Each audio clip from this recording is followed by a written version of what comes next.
माननीय मुख्यमंत्री जी शोक प्रस्ताव रखेंगे। माननीय अध्यक्ष जी, यह सदन उप निरीक्षक शमशेर सिंह, गांव जाना, जिला जींद तथा हवलदार प्रीतम खट्टर गुरुग्राम की शहादत पर सशक्त नमन करता है और शोक संतप्त परिवारों के सदस्यों के प्रति अपनी हार्दिक संवेदना प्रकट करता है।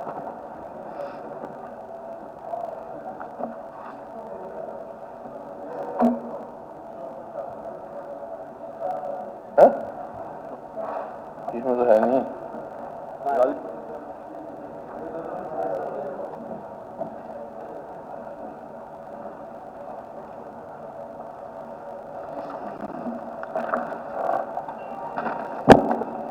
यह सदन सहायक उपनिरीक्षक शमशेर सिंह, गांव उजाना, जिला जींद तथा हवलदार प्रीतम खटाना, गांव अबेपुर, जिला गुड़गांव की शहादत पर सशक्त नमन करता है और शोक संतप्त परिवार के सदस्यों के प्रति अपनी हार्दिक संवेदना प्रकट करता है।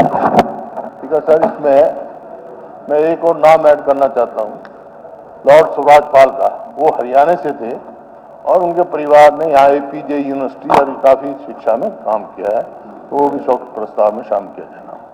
ठीक।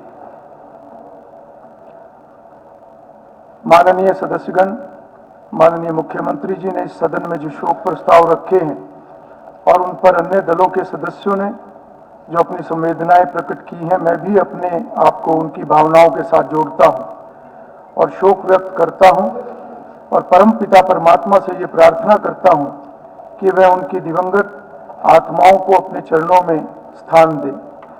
मैं इस सदन की भावनाओं को शोक संतप्त परिवार के पास पहुंचा दूंगा। अब मैं सदन में उपस्थित सभी सदस्यगणों, मीडिया कर्मियों व अधिकारियों सहित तथा सभी दीर्घाओं में उपस्थित महानुभावों से विनती करूंगा कि उस महान आत्माओं की शांति के लिए खड़े होकर 2 मिनट का मौन धारण करें।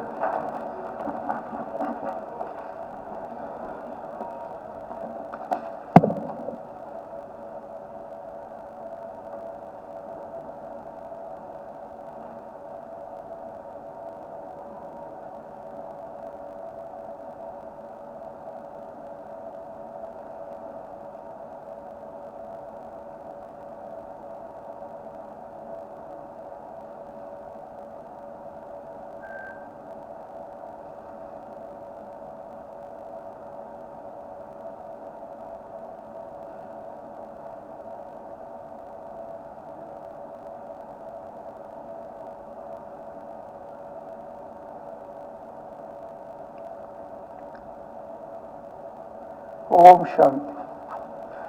माननीय सदस्यगण, अब प्रश्नकाल शुरू होता है। चौधरी मामन खान 1, चौधरी मामन खान 2 1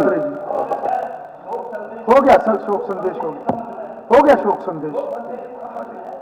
संदेश हो गया। मंत्री जी जवाब। अध्यक्ष महोदय, वांछित संख्या 7 है।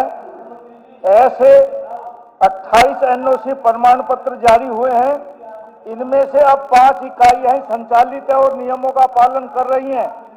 नियमित निरीक्षण किए जा रहे हैं और समय समय पर उल्लंघनकर्ताओं के विरुद्ध मंत्री जी जवाब दे रहे हैं। कार्रवाई की जा रही है। अब तक 3 गैर अनुपालक करने वाले बूचड़खानों से 96 लाख इन्वायरमेंट मुआवजा वसूल किया गया है। हाँ श्रीमान जी, पूर्व में गैर अनुपालन करने वाले बूचड़खानों से 96,80,000 रुपए का इन्वायरमेंट मुआवजा वसूला गया है। आप बैठिए, मंत्री जी जवाब दे रहे हैं। जी हाँ श्रीमान जी। नहीं ऐसे नहीं, पिछले एक वर्ष के दौरान रख रहे हैं। पोल्यूशन कंट्रोल बोर्ड द्वारा होते हुए 5 परिचालन इकाइयों का निरीक्षण किया गया, जिनमें से 2 गैर अनुपालक पाई गई और उन पर 18,50,000 रुपए का इन्वायरमेंट मुआवजा लगाया गया। इसके अलावा पशुपालन विभाग ने AOB agro food private limited टपकन नूह का 19 सितंबर 2024 को निरीक्षण किया गया था। इसमें पाया गया कि वे पशु क्रूरता निवारण वधशाला नियम 2000 का अनुपालन कर रहे हैं।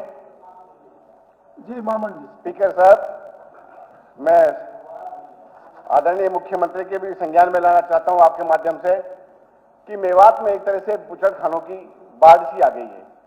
इससे पहले मेवात में 2014 से पहले 1 या 2 चला करते थे और आज ये आलम है कि सरकार ने यहां 30 बूचड़खानों को परमिशन देने जा रही है, जिनमें से 7 को तो दे चुकी है, 1 हथीन में चल रहा है, 1 हथीन में बनके तैयार है और फिरोजपुर झिरका में बनके 2 तैयार है। कुल मिला के स्पीकर 9 बूचड़खाने फिरोजपुर झिरका में चलने जा रहे हैं। मैं ये कहता हूं, आपके माध्यम से मंत्री जी से पूछना चाहता हूं कि ऐसा क्या हो गया, ऐसी क्या इंडस्ट्रीज होगी, सारों को मेवात में ही लेके आ रहे हो। मैं ये कहता हूं कि मैं यदि इस हाउस में गलत बात रख रहा हूं तो कोई भी साथी वहां एक बार घर बना के रह ले मेवात में, तो आप लोगों को सर पता चल जाएगी मेवात वासियों का जीना दुर्लभ हुआ पड़ा है। सर 8-8 किलोमीटर तक हम खा नहीं सकते, सो नहीं सकते, बैठ नहीं सकते, इतनी मक्खियां इतनी मच्छर आते हैं कि सर जीना दुर्लभ हुआ पड़ा है पूरे मेवात वासियों को। और मेवात का सबसे ज्वलनशील मुद्दा बना हुआ है। तो मैं ये कहना, मेरा क्वेश्चन ये है मंत्री जी से कि आपने 9 को तो परमिशन दे दी, 21 लाइन में और लगे हुए हैं। यदि यही हाल रहा तो जिस तरह से मेवात में बीमारियां फैल रही हैं, और इसके लिए सीधे सीधे मैं किसको जिम्मेवार मानूं? मैं तो आदरणीय मुख्यमंत्री बैठे इन्हीं को कह सकता हूं कि सरकार जिम्मेवार है जो यहां लाइसेंस दे रही है। तो मैं सरकार से ये पूछना चाहता हूं कि पोल्यूशन डिपार्टमेंट ने जो इनको एनओसी दी हुई है, उसके क्या मापदंडों को ये क्यों नहीं अपना रहे जो बदबू बाहर आ रही है? और जो 21 है, मैं सरकार से ये भी मेरा क्वेश्चन है, इनके साथ साथ जब ये पोल्यूशन डिपार्टमेंट के नॉर्म्स को पूरा नहीं करते हैं तो इनके लाइसेंस को रद्द किया जाए। और जो 21 है सर, आने वाले फ्यूचर में उनको भी जो कंसर्न टू एस्टेब्लिश है उसको भी कैंसिल किया जाए। ये नहीं सरकार कब तक करेगी? अध्यक्ष महोदय, ये ठीक बात है कि तकरीबन हमारे इस 2014 के बाद 28 लाइसेंस एनओसी दिए गए, उनमें से 7 चल रहे हैं और बाकी की प्रक्रिया जारी है। लेकिन ये भी एक उद्योग है और जो जहां मांग करता है, यदि वो क्राइटेरिया पूरा करता है अध्यक्ष महोदय, तो उसको परमिशन देनी सरकार का दायित्व है। जनवरी 2025 से पहले इसका क्राइटेरिया कोई फिक्स नहीं था। अब हमने जो फिक्स किया है 29/1/2025 को, इसमें रेड कैटेगरी जो 500 मीटर दूर होनी चाहिए गांव से, स्कूल से, मंदिर से, फॉरेस्ट से या कोई नदी जाती हो तो, और ऑरेंज कैटेगरी की 200 मीटर दूर होनी चाहिए, ग्रीन कैटेगरी में 100 मीटर दूर होनी चाहिए। हमने क्राइटेरिया फिक्स किया है। जहां तक इन बूचड़खानों का सवाल है अध्यक्ष महोदय, इनकी समय समय पर मॉनिटरिंग होती है और पिछले दिनों भी मामन खान जी ने एक सवाल लगाया था, उसके बनिस्बत हमने वहां टीम भेजी और टीम ने निरीक्षण किया। बहुत कम कमियां पाई, जिन पे कमियां पाई उन पे हमने बाकायदा फाइन लगाया है। अब इंडस्ट्री को हम रोक तो सकते नहीं, जो परमिशन मांगेगा, अब जिस इलाके में जो परमिशन मांगेगा, ये भी एक इंडस्ट्री है, ऐसे उसको कैसे मना कर सकते? लेकिन अब हमने क्राइटेरिया बना दिया कि गांव से इतनी दूर। ये ठीक है, कहीं गड़बड़ थोड़ी बहुत होती होगी तो उसकी समयानुसार मॉनिटरिंग होती है, जिनका अब इन्हें जिक्र किया। गांव के सरपंच, एसडीएम, पशुपालन के कर्मचारी, एनिमल हस्बेंड्री के डॉक्टर, सबने निरीक्षण किया और अब कोई दिक्कत नहीं है। नाम मात्र की थोड़ी बहुत बदबू एक में बाहर आती पाई और अब वो दिक्कत नहीं है। क्वेश्चन सर, शॉर्ट ये देखिए, शॉर्ट में पूछूंगा, ये क्या आलम है सर? ये देखिए, यदि नॉर्म्स पूरे तो क्या आलम है, किस तरह से पशु के साथ क्रूरता हो रही है वहां। ये देखिए सर, मैं हाउस में ले गया हूं, मैं कोई स्पेसिफिक कहीं खुला पानी का कोई है तो आप नहीं सर, ठीक है सर। मैं ये कहता हूँ सर, एक तरफ तो सरकार कहती है कि बिना खर्ची पर्ची के हमारी सरकार चलती है, ठीक है, ये विषय अलग मत लीजिए। मैं इसी के पास करूँ। नहीं, केवल सप्लीमेंट। मेरा क्वेश्चन ये है, केवल सप्लीमेंट। मेरा क्वेश्चन तो सुन लीजिए। मेरा क्वेश्चन सर ये है कि ऐसी क्या परेशानी है, एक दिन में, 2 दिन में 6 एनओसी ये वहां मेवात में दे रहे हैं। ये कौन अफसर है? इनकी इंक्वायरी होनी चाहिए। 2 दिन में 6 एनओसी दे रहे हैं। ये तो एक इंक्वायरी ये मानता हूँ। शॉर्ट में मैं ये कह रहा हूं कि भाई एनओसी देना सरकार का काम है। कोई इंडस्ट्री मांगेगा तो हम देंगे, नहीं तो हमारी सरकार की काबिलियत है कि हम एक दिन में 6 दे रहे हैं, 5 दे रहे हैं, इसमें आपको ऑब्जेक्शन नहीं होना चाहिए। और अभी ये मेरे पास है, संयुक्त कमेटी ने बूचड़खानों का निरीक्षण किया, उसमें एसडीएम थे, उसमें और सरपंच भी थे और मांडी खेड़ा गांव और 3-4 की, उसमें अलग अलग नाम है, बीडीओ पीओ भी था, सरपंच भी थे, पशुपालन विभाग का एसएमओ डॉक्टर कृष्ण था, अजीत सिंह बीडीओ पे थे और कई आदमी थे। और यदि कोई ज्यादा दिक्कत है तो मैं फिर मामन खान जी को भेज देता हूँ, आप बता देना इसका क्राइटेरिया ये है, या आफ्ताब अहमद जी बैठे हैं, ये बता देंगे भाई इसका ठीक है, क्राइटेरिया कुछ है आप तो दोनों बता रिकमेंड। देंगे। श्री लक्ष्मण सिंह यादव, श्री लक्ष्मण सिंह यादव, हो गया आपका डबल- दो सप्लीमेंट्री। लक्ष्मण सिंह यादव सवाल पूछिए। मंत्री जी, मंत्री जी, Sir, the answer has been laid on the table of the House. Repeat हो गया उनका बार बार। जी जी, लक्ष्मण जी, डबल टू आ गया। उन्होंने हो गया, अध्यक्ष महोदय, ठीक है, हो गया कोई जवाब, कोई बात नहीं, उसको अलग अलग से भी आपको मौका मिलेगा, उसमें आप विषय रख लेंगे प्रश्न को। कि आफ्ताब अहमद से मेरा भाईचारा, बाद बात करने को विधानसभा में चलिए। समय क्यों खराब करते चलिए, हैं? इरिगेशन मिनिस्टर, अध्यक्ष महोदय, इरिगेशन मिनिस्टर। उन्होंने दे दिया जवाब। Sir, the answer has been laid on the table of the House. Ji Lakshman जी, अध्यक्ष महोदय, आपके माध्यम से मैं माननीय मंत्री जी से निवेदन करना चाहूंगा कि ये मैंने क्वेश्चन जो था वो बजट सत्र में भी लगाया था और बजट सत्र में भी आश्वासन मिला था और प्रोग्रेस अब तक ये है, मैं धन्यवाद भी करूंगा, प्रोग्रेस ये है कि अभी प्रपोजल बना के तैयार करा है 6 महीने में। तो मैं चाहता हूँ वहाँ 15 गांव डिस्टर्ब हैं, केमिकल युक्त पानी भरा पड़ा है और अब तो बारिश तो ओवरफ्लो हो रहा है और ओवरफ्लो इतना ज्यादा हो रहा है कि वहाँ 15 गांव डिस्टर्ब है।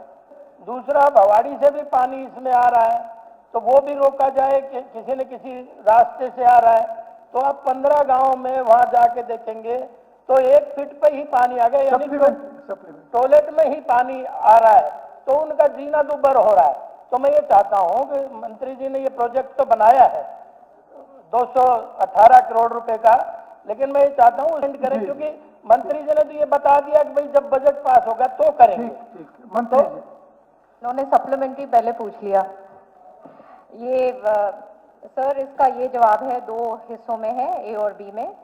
हाँ सर, एक लॉन्ग टर्म और सस्टेनेबल सोल्यूशन के रूप में लगभग 219 करोड़ की एस्टिमेटेड कॉस्ट की एक परियोजना water conservation and reuse of accumulated water Masani barrage में वाटर बॉडी बनाकर और डेवलपिंग इरिगेशन पोटेंशियल का रीयूज तैयार की गई है। फंड प्राप्त होने पर इसका एग्जीक्यूशन शुरू कर दिया जाएगा। और जो बी पार्ट है, नहीं सर। बजट तो आपने ही करना है, बजट ठीक है, वो बजट क्योंकि का इतने वो अलग दिनों से विषय है। लंबा है जी, वहां जाके देखो। बजट का विषय अलग है। दूसरा एक और भी मैंने दूसरा प्रश्न किया था, उसका तो ये है कि वो जब ओवरफ्लो होता है, 1000 एकड़ में पानी खड़ा है, जब ओवरफ्लो होता है तो वो खेतों में से जाता है, लोगों की फसलें खराब हो रखी हैं, जैसे इन्होंने नहीं में जवाब। प्रपोजल में कवर होगा ना उसका। नहीं, वो फसलें खराब हो रही है तो मंत्री अभी मंत्री क्षतिपूर्ति पोर्टल खुल रहा है, तो उसमें उन किसानों को काउंट किया जाए ताकि उनका लॉस भी पूरा हम कर ठीक है, सकें। वो इससे अलग अलग विषय है, इससे थोड़ा अलग है। आदित्य सुरजेवाला जी, नंबर 23। मंत्री जी। अध्यक्ष जी, युवा साथी आदित्य सुरजेवाला जी ने अपना क्वेश्चन पूछा, वो 3 भागों में है। सबसे पहले तो मुझे लगता है कि किसी एजेंसी का नाम लेकर एक क्वेश्चन नहीं आना चाहिए था, लेकिन चलो जैसा भी है, अब सैंक्शन है।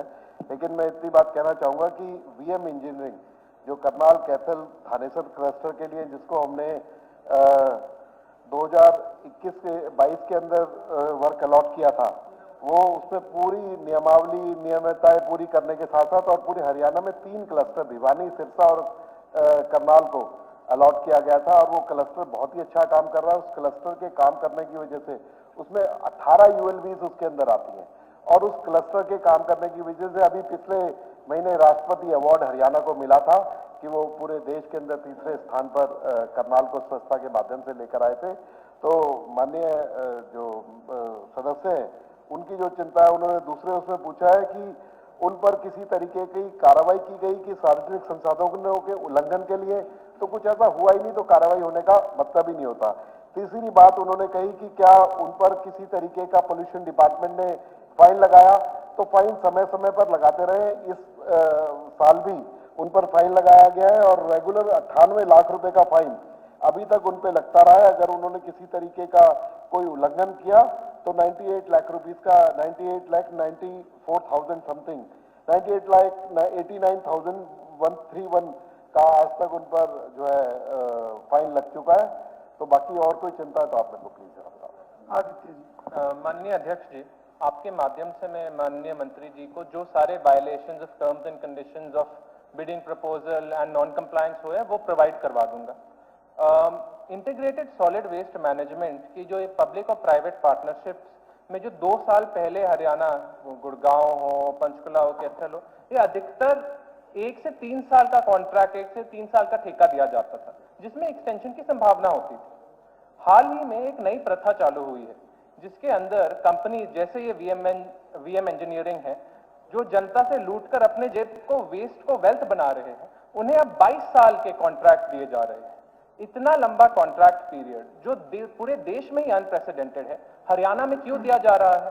और सेकंड छोटा पॉइंट इसके आगे, क्यों हरियाणा में कचरा घुमाकर ये जो क्लस्टर मॉडल अडॉप्ट किया गया है, इस डिसीजन का cost benefit analysis please public को प्रोवाइड कीजिए। जो कॉस्ट बेनिफिट एनालिसिस की बात की है वो प्रोवाइड करा देंगे, लेकिन ये 22 साल के लिए, क्योंकि इंटीग्रेटेड ये पूरा का पूरा क्लस्टर दिया जाता है। इसमें सफाई स्वीपिंग से लेके कूड़े को उठाना, घर घर से इकट्ठा करना और उसका प्रोसेस करना, उसमें बहुत सारी मशीनरीज, बहुत सारी गाड़ियां, सभी कुछ इन्वॉल्व होती हैं। तो इसलिए इसका 22 साल का कॉन्ट्रैक्ट दिया गया है और ये पूरे केंद्र के नियम कायदे कानूनों के तहत इसको हरियाणा के अंदर चाहे सिरसा का हो, चाहे भिवानी का हो, चाहे आगे अंबाला का क्लस्टर है, चाहे सोनीपत का क्लस्टर है, इस तरीके के क्लस्टर दिए गए, क्योंकि इसमें 100, 200, 300 करोड़ रुपए की इन्वेस्टमेंट भी होती है। जब तक उसकी इन्वेस्टमेंट नहीं निकलेगी तो किस तरीके काम होगा? नियम कायदे कानून सारे केंद्र सरकार के द्वारा संचालित होते हैं। चौधरी आफ्ताब अहमद। सर,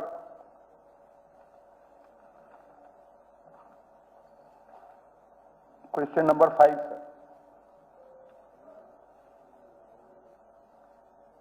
श्रीमान जी, कथन सदन के पटल पर रखा जाता है।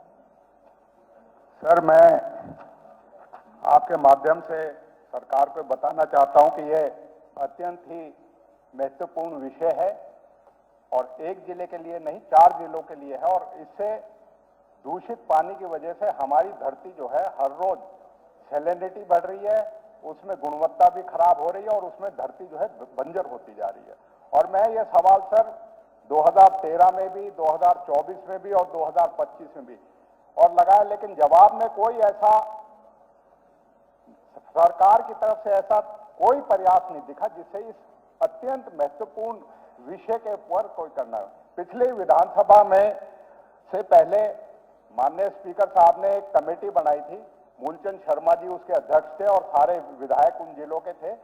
उस कमेटी का भी कोई निर्णायक कोई असर नहीं हुआ। तो मेरा ये है सर आपके माध्यम से कि ये जवाब देने से ज्यादा बेहतर होगा कि कोई रचनात्मक कार्य किया जाए। और ये यही नहीं कि इससे धरती खराब हो रही है, इससे कैंसर भी हो रहा है, इससे ऐसी बीमारियां हो रही है और किसान की मजबूरी है ऐसी पानी की। तो इसलिए सर उसके लिए कोई जो है ट्रीटमेंट प्लांट की बात थी, कोई आपने जैसे कमेटी बनाई जाए विधानसभा की जिससे इस पर सरकार की गंभीरता नजर आए और उसे प्रयास उसी हिसाब से लिए जाए। अध्यक्ष महोदय, 2014 में एसटीपी की संख्या थी 25 और सीटीपी की थी 7 और इन 10 सालों में हमने 65 नए एसटीपी लगाए हरियाणा प्रदेश में। अब टोटल संख्या हो गई 90 और 7 सीटीपी थे, अब हमने 10 और लगा दिए, 17 चालू हो चुके और जो प्रपोज्ड है वो 8 एसटीपी और 8 सीटीपी हैं। सरकार पूरा प्रयत्न करती है कि प्रदूषण ठीक रहे, लेकिन मैं मानता हूं थोड़ी बहुत खूब कोशिश करने के बाद भी दिक्कत रहती है। और जो मेन सवाल है आफ्ताब अहमद जी का, वो गुड़गांवा कैनाल से संबंधित है। मैं पर्यावरण मंत्री हूं, भाई को विश्वास दिलाता हूं, मेरा गुड़गांवा जिला पूरा भरसक प्रयास रहेगा। आपसे भी बैठ के जो भी इसका उचित समाधान निकल सकेगा, ये कागजों की बात नहीं, मैं विधानसभा में कह रहा हूं कि जो भी इसका समाधान निकल सकेगा, वहां बदबू आती है, केमिकल का पानी जाता, मैं भी मानता हूं। और मेवात में साहब वो ठीक नहीं है, कोशिश रहेगी कि वहां लोगों को कैंसर ना हो। जो भी उचित व्यवस्था होगी सरकार वो करने का पूरा प्रयत्न करेगी। आपके माध्यम से मंत्री जी ने माना कि वहां केमिकल, यही नहीं, इससे परस्पर धरती जो है बढ़ तो रही नहीं है, लेकिन जो है वो खराब हो रही है।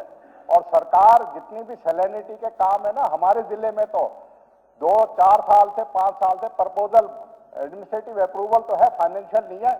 मुख्यमंत्री जी थोड़ा बूचड़ खाने की हवा तो प्रदूषित हो ही रही है, धरती भी बंजर अध्यक्ष भी खराब हो रहा है, महोदय, तो इसलिए उसके लिए ये पैसा जो है गुड़गांव ना, कैनाल कोई 5-5 हमारी साल सरकार आने के बाद से नहीं है, प्रदूषण का ये मतलब पहले भी प्रदूषित थी। सैलिनिटी के पहले भी आते एडमिनिस्ट्रेटिव फाइनेंशियल आज भी आता है, पैसा नहीं हम दिया जा उतनी रहा, तो ये कार्रवाई नहीं कर गंभीरता पाए दिखनी जितनी चाहिए। करनी चाहिए। मैं मान हमारा रहा ये हूं सर साहब कि हम पैसा ज्यादा खर्च करें, करेंगे, आपको बैठ के समाधान की नहीं, कोशिश मैं तो करें। वो बता दिया कि हाउस में बता रहा हूँ कि आप कोशिश करें 6 करोड़ का 5000 एकड़ जमीन का सैलिनिटी का प्रोजेक्ट पिछले 5 साल से प्रोजेक्ट वो पड़ा है, तो ये गंभीरता होना चाहिए। माननीय अध्यक्ष जी, क्योंकि आपका में अहमद ने बात रखी है,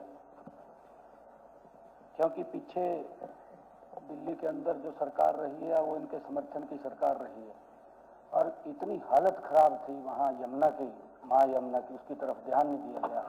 बातें तो खूब करी गई, परंतु बातें तो करी गई, काम नहीं हुआ ग्राउंड के ऊपर। माननीय अध्यक्ष जी, माननीय प्रधानमंत्री जी ने उसके ऊपर संज्ञान लिया, और संज्ञान लिया। अभी एक बैठक माननीय प्रधानमंत्री जी के निर्देश में हुई है, मैं उसके अंदर मौजूद था और दिल्ली की मुख्यमंत्री मौजूद थी और केंद्रीय जल संसाधन मंत्री। अब एक कमेटी भी बनाई है और उसको लेकर के गति से काम चल रहा है। मुझे खुशी है माननीय अध्यक्ष जी बताते हुए कि दिल्ली के अंदर मात्र 4 महीने में 16,000 मीट्रिक टन कचरा यमुना से बाहर निकाल दिया है, और उसके ऊपर इतनी गति से काम चल रहा है कि जो माननीय मंत्री जी ने बताया कि हमने एसटीपी ईटीपी लगाए, दिल्ली के अंदर भी अब एसटीपी और ईटीपी लग रहे हैं। माँ यमुना अब स्वच्छ होगी, निर्मल होगी, आप चिंता मत करिए, ये माननीय प्रधानमंत्री जी का संकल्प है। चलिए, प्रावधान करिए बजट की, वो तो अध्यक्ष महोदय, बजट की कोई कमी नहीं। 11 जगह ऐसी हैं, उसको नाला कहूं, नदी कहूं, ड्रेन कहूं, जो यमुना में मिलती है हरियाणा से। हम कोशिश कर रहे हैं कि उन 11 को 11 पे एसटीपी लगाया जाए, या उससे प्रदूषित पानी ना जाए यमुना, क्योंकि मोदी जी ने नारा दिया कि हमने 5 साल में यमुना साफ करनी है। उसमें सबसे ज्यादा दायित्व हरियाणा का है और हम उस दायित्व को पूरा करेंगे। चलिए, शैली चौधरी जी, शैली चौधरी।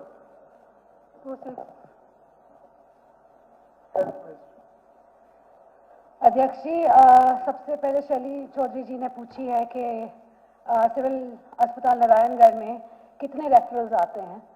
तो मेरा जवाब यहाँ है जी कि हमारे पास रेफरल के लिए इमरजेंसी में सिर्फ 1,120 लोग रेफर किए गए हैं और आईपीडी में 371।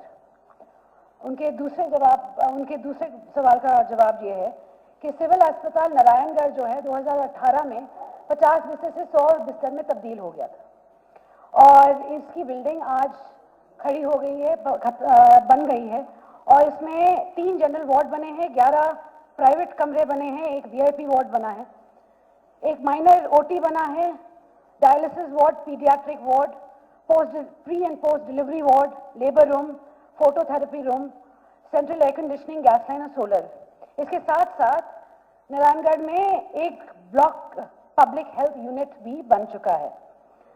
यहाँ पे स्टाफ, डॉक्टर्स और स्टाफ में बहुत बेहतरीन तब्दीली आई है, और इसमें 15 स्पेशलिस्ट डॉक्टर्स, जिनमें रेडियोलॉजी, आई, पैथोलॉजी, एनेस्थीसिया, ओबीजीवाई और पीडियाट्रिक्स भी पोस्टेड हैं आज के दिन।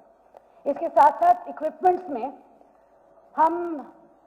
हमारी सरकार ने मेडिकल इक्विपमेंट में computerise x-rays, ultrasound, fully automatic biochemistry analyser वगैरह भी प्रदान किए हैं, और हम प्रोसेस में है प्रोक्योर करने के लिए कि phaco machine, arthroscopy set, multipara monitors, anaesthesia workstation और ortho OT table, HbA1 analyser भी हम जल्द से जल्द खरीदें।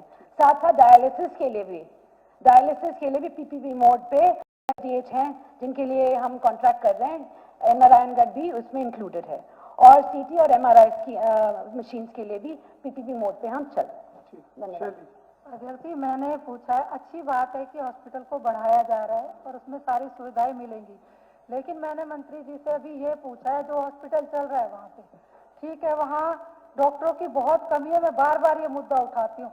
43 डॉक्टर होने चाहिए के पद हैं वहाँ पे, लेकिन 26 डॉक्टर पोस्टेड बताए गए हैं, लेकिन वहाँ पे 14 मौजूद है, बाकी 12 को डेपुटेशन पे भेज दिया जाता है।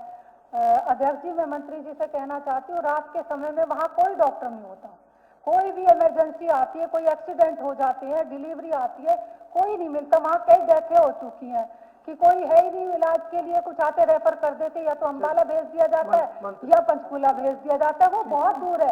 अध्यक्ष जी, पौना घंटा लगता है, तब तक कुछ भी हो सकता है इंसान। सबसे पहले तो मौजूद होने चाहिए।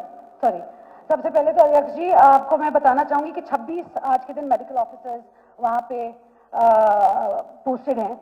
इसके साथ साथ मैं इतना ये भी बताना चाहूंगी कि जो भी रेफरल केसेस आते हैं नारायणगढ़ में, जो होते हैं रेफरल केसेस, वो जनरली ट्रॉमा केसेस होते हैं, इमरजेंसी केसेस होते हैं, जहां सर्जरी की ज्यादा जरूरत होती है, इसलिए वो सिविल अस्पताल में भेजे जाते हैं, या तो अम्बाला या तो पंचकुला, और या तो वो होते हैं जो हाइपरटेंशन, अनकंट्रोलेबल हाइपरटेंशन होती है जिनको, उनको भेजे जाते हैं, ऑर्थो के केसेस भेजे जाते हैं। तो मात्र 1% पूरे आईपीडी और ओपीडी में सिर्फ मात्र 1% रेफरल नारायणगढ़ से की जाती है। धन्यवाद।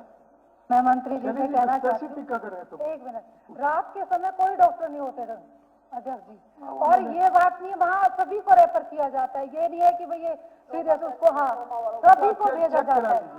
आप चेक करा लीजिए। हॉस्पिटल का नाम तो रेफर हॉस्पिटल ही कर दिया लोगों ने, लोगों को दिक्कतें हैं वहाँ पे। विधायिका जी, आपने मेरे अटेंशन में ये लाए हैं ये बात, मैं इसको चेक करवाऊंगी और जल्द से जल्द मैं इस पर कार्रवाई करूंगी। धन्यवाद। श्री रघुवीर तेवतिया जी, 27 नंबर है। Sir, the answer has been laid on the table of the House. जी अध्यक्ष महोदय, यहाँ पहले हमने सेशन में क्वेश्चन लगाया था, रहे मंजूर किए थे मंत्री जी ने, तो हमको वहाँ पूछा ही नहीं गया, पता ना कहाँ कहाँ लगाए हैं। चलो जहाँ भी लगाए ठीक है, लेकिन जहाँ उसका पानी निकासी का है वहाँ 2 ड्रेन है, गौची लिंक ड्रेन है, दूसरी ड्रेन है, वहाँ पानी जब तक नहीं जाएगा वो पानी वहीं की वहीं है, तो वो तो फिर खराब रहेगा जी खेत का। जब तक वो पानी गौशी लिंक ड्रेन में नहीं डलेगा, जब तक उसका फायदा नहीं होगा ट्यूबवेल लगने का। और 2-3 गांव ऐसे जो बड़ा गांव में वहाँ लगे नहीं हैं, ये तो पहले लगे थे 2-3 साल पहले, जो सिकरौना में और बनकपुर में लगे हैं, हरफला में, लदियापुर में, मोहला में, जैसे इसमें हरफला में, नंगला जोगिया में एक भी नहीं लगा, जहाँ जरूरत है वहाँ।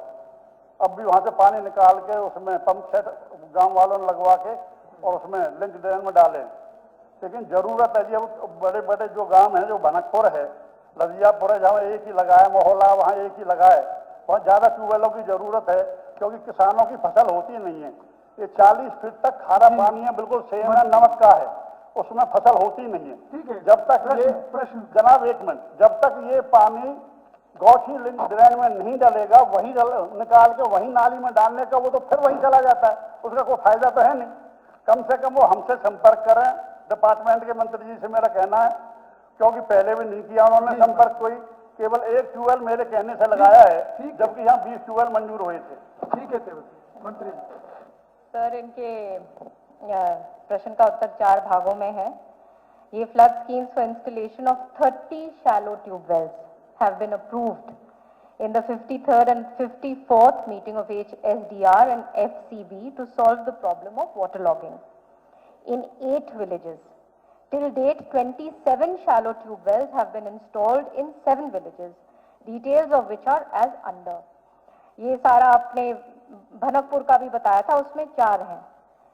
ये सारी सूची यहाँ पे दी हुई है। द बी पार्ट, एक सेकंड विधायक जी, एक सेकंड, एक बार जवाब सुन लीजिए, एक सेकंड। बी पार्ट है, these tube wells have been installed as per technical feasibility at site.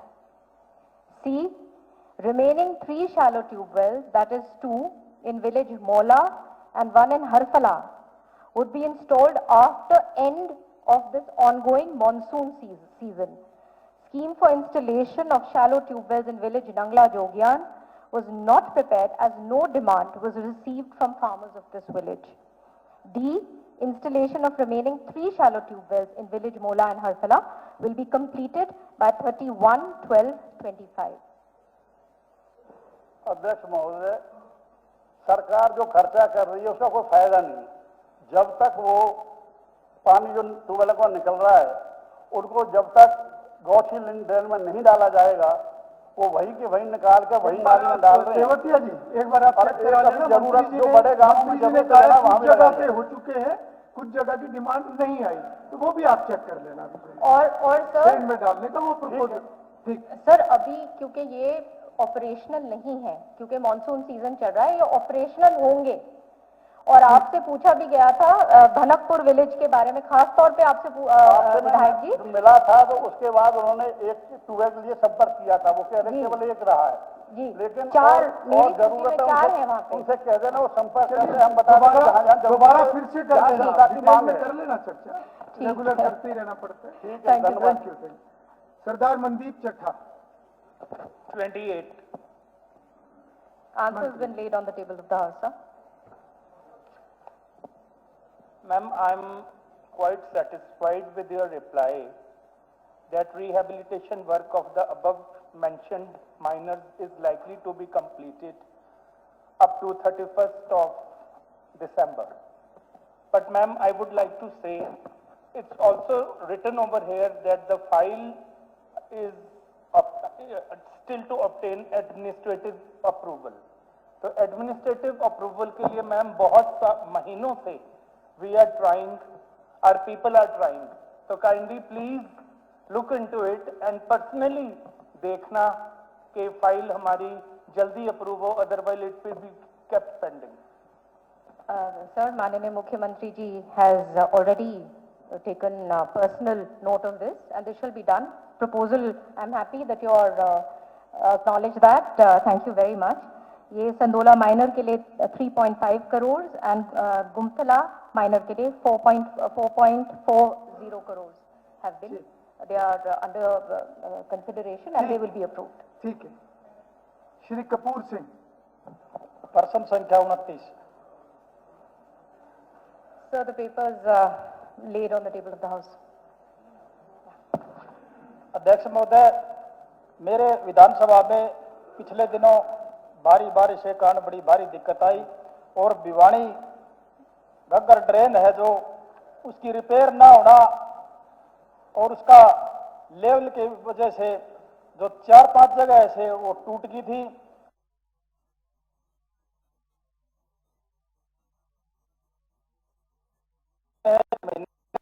बड़ी भारी दिक्कत देश है। हमारा किसान ने जो फसल उगाई थी वो ड्रेन का लेवल ना होने के कारण और उसकी सफाई व्यवस्था और उसका सिस्टम ना होने के कारण वो 4-5 गांव में टूटने से गांव में ही पानी घुस गया और पूरे जो फसल थी हमारी विधानसभा में 10-15 गांव में तो बिल्कुल ही खराब होगी। मैं मंत्री जी से कहूंगा सबसे कम पानी, जब पानी की जरूरत होती है तो मेरे विधानसभा में सबसे कम पानी कम आता है और आज जरूरत नहीं, तो आज जो जरूरत नहीं थी तो आज मेरे सबसे ज्यादा है। तो जो मैं मंत्री जी से आपके माध्यम से प्रार्थना करूंगा कि जो भिवानी घग्गर ड्रेन है उसका लेवल करवा करके और उसको पानी की व्यवस्था आगे करवाई जाए ताकि भविष्य में आने वाला समय में भी किसान संकट में ना आए, दिक्कत में ना आए, क्योंकि भिवानी चौधरी बंसीलाल जी की कर्म भूमि है, जन्म भूमि है और मंत्री जी से मैं ये प्रार्थना करूंगा। धन्यवाद। सर, ये उत्तर 2 भागों में है। एक तो है नहीं सर, इस क्षेत्र में कुल जो आपने पूछा था क्वेश्चन का, जो 21 जो वहाँ पे माइनर्स हैं, खास तौर पे बलियाली और उमरा के बारे में जिक्र आया था और ये जो है इसमें पानी अभी तक अंतिम छोर तक पहुंच रहा है और इसके अंदर जो है टेक्निकली इसको अप्रूव करवा के इसकी सारी जो मरम्मत जो है 26-27 फाइनेंशियल ईयर में इसकी संभावना है वो शुरू हो जाएगी। और मैं आपको बताना चाहती हूँ कि इसके अलावा जो हमारे तरफ की जो सुंदर ब्रांच है, भुरताना ब्रांच है और ये सारी जो हैं, ये टेल पे जो हमारे इलाके जो पड़ते हैं वहाँ सारी की सारी जो माइनर्स हैं वो सब की सब ठीक होंगी सर। थोड़ा टाइम तो लगेगा। एक बात और मेरी, मैं मंत्री जी से आग्रह करूंगा, जो हमारी सुंदर ब्रांच है, सुंदर ब्रांच का पानी टेल तक तो आज तक भी नहीं पहुंचा है सर। बड़ी भारी दिक्कत, इसका तो आंदोलन उनका आ गया। तो मैं आपसे अलग से चर्चा कर लें आप जाके। ठीक है सर, मैं तो प्रपोजल चर्चा करते रहना पड़ता है। बहुत बहुत धन्यवाद। श्री अशोक अरोड़ा जी। 3-0। अध्यक्ष महोदय, हाँ महोदय, केवीडी रोड के सुधार के लिए दिव्य नगर परियोजना सेक्टर 10 में 6 पार्किंग स्थलों का विकास किया जा रहा है। क्रमशः अप्रैल 2026 तथा मई 2026 तक कार्य पूर्ण होने की संभावना है। जी अरोड़ा। स्पीकर सर, कुरुक्षेत्र एक धार्मिक नगरी है और यहाँ पर समय समय पे धार्मिक आयोजन, सामाजिक आयोजन होते हैं और गीता जयंती का जो अंतर्राष्ट्रीय महोत्सव है वो अब एक बहुत बड़ा स्वरूप ले चुका है और उसमें आने वाले यात्रियों से और जो लोकल लोग हैं, कुरुक्षेत्र में जब गीता जयंती होती है लगभग 1 महीना पूरा शहर जाम हो जाता है। सड़कों पे चलने की जगह नहीं होती। ये ठीक है कि अच्छी बात है कि पार्किंग की व्यवस्था सेक्टर 10 में कर रहे हो, परंतु सेक्टर 10 की जो पार्किंग की व्यवस्था है स्पीकर सर, वो ब्रह्म सरोवर से 3-4 किलोमीटर दूर है। मेरा तो ये प्रश्न है स्पीकर सर कि शहर के जाम की स्थिति को देखते हुए सरकार जो व्यवस्था करती है, जो जैसे हैवी ट्रैफिक है, वो साथ लगते गांव मिर्जापुर है, जलालपुर है, आलमपुर है, वहां से निकालती है। वहां सड़कें बहुत छोटी हैं। जहां सड़कों पे शहर में जाम लगता है, गांव में भी जाम लगता है। तो क्या शहर मुख्यमंत्री जी बताएंगे कि क्या कोई ऐसी योजना है जिससे ये सड़कें भी चौड़ी हों और कुरुक्षेत्र ढांड रोड अगर डबल हो जाए और पार्किंग की व्यवस्था ब्रह्म सरोवर के नजदीक हो जाए, तो क्या ऐसी योजना पे सरकार विचार करेगी? और कुरुक्षेत्र की जो मेन बात है, एक बाईपास, इसका सबसे बड़ा हल तो है बाईपास, परंतु जब तक बाईपास नहीं बनता तो क्या इन सड़कों को चौड़ा करना और ब्रह्म सरोवर के नजदीक पार्किंग को बनाने की सरकार की कोई योजना विचाराधीन है या नहीं? ये मुख्यमंत्री से मैं कहता हूं। अध्यक्ष महोदय, माननीय अशोक अरोड़ा जी ने ये पूरे हरियाणा प्रदेश के लिए बड़े अहम की बात है। 23/9/2024 को केंद्रीय पीडब्ल्यूडी मिनिस्टर और हरियाणा के मुख्यमंत्री की जो बैठक हुई, इसमें हमारा जो 65 किलोमीटर का यमुनानगर रादौर लाडवा कुरुक्षेत्र पेवा, जो कुरुक्षेत्र और पेवा शहरों से गुजरता जो रोड, इसके लिए मंजूरी दी गई है। डीपीआर तैयार हो गई है, बहुत जल्दी स्वीकृति मिल चुकी है, ऐसा काम शुरू हो जाएगा। सेकेंडली, अशोक जी ने पूछा कि शहर के बीच में कंजस्टेड हो जाता है, तो इसके लिए जो 100 फुटा रोड है लगभग 3.25 किलोमीटर है, इसके लिए 11 करोड़ की लागत से साइकिल ट्रैक और पैदल चलने का स्वीकृति शुरू हो चुकी। एचएसवी पर काम करके जो ब्रह्म सरोवर के सटल के बिल्कुल नजदीक है, इस पर भी कार्य शुरू हो जाएगा। स्पीकर सर, ये ठीक है कि जैसे मंत्री जी ने बताया कि बाईपास के लिए गडकरी जी ने कहा था, परंतु पिछले दिनों जब कुरुक्षेत्र डिस्ट्रिक्ट में डिस्ट्रिक्ट प्लानिंग कमेटी की मीटिंग हुई, तो उसमें जब रिंग रोड की बात आई तो मैंने वहां पूछा कि आप रिंग रोड की योजना लेके आए 2041 में, तो बाईपास की भी घोषणा हो चुकी है, तो कहीं इसमें आपस में टकराव ना हो। तो उन्होंने कहा कि अभी तक हमारे पास इसकी कोई मंजूरी नहीं है।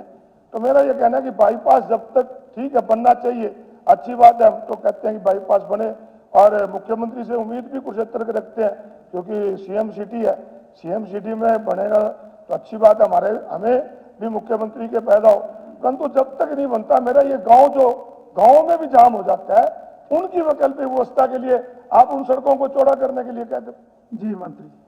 अध्यक्ष जी, जैसे प्रधान जी अशोक अरोड़ा जी ने कहा, फिलहाल जो हमारी नई अनाज मंडी है जो बिल्कुल साथ ही है, उसमें लगभग 18 से 2000 बसें खड़ी हो सकती हैं और 5 से 7 हजार छोटे साधन वहां खड़े हो सकते हैं।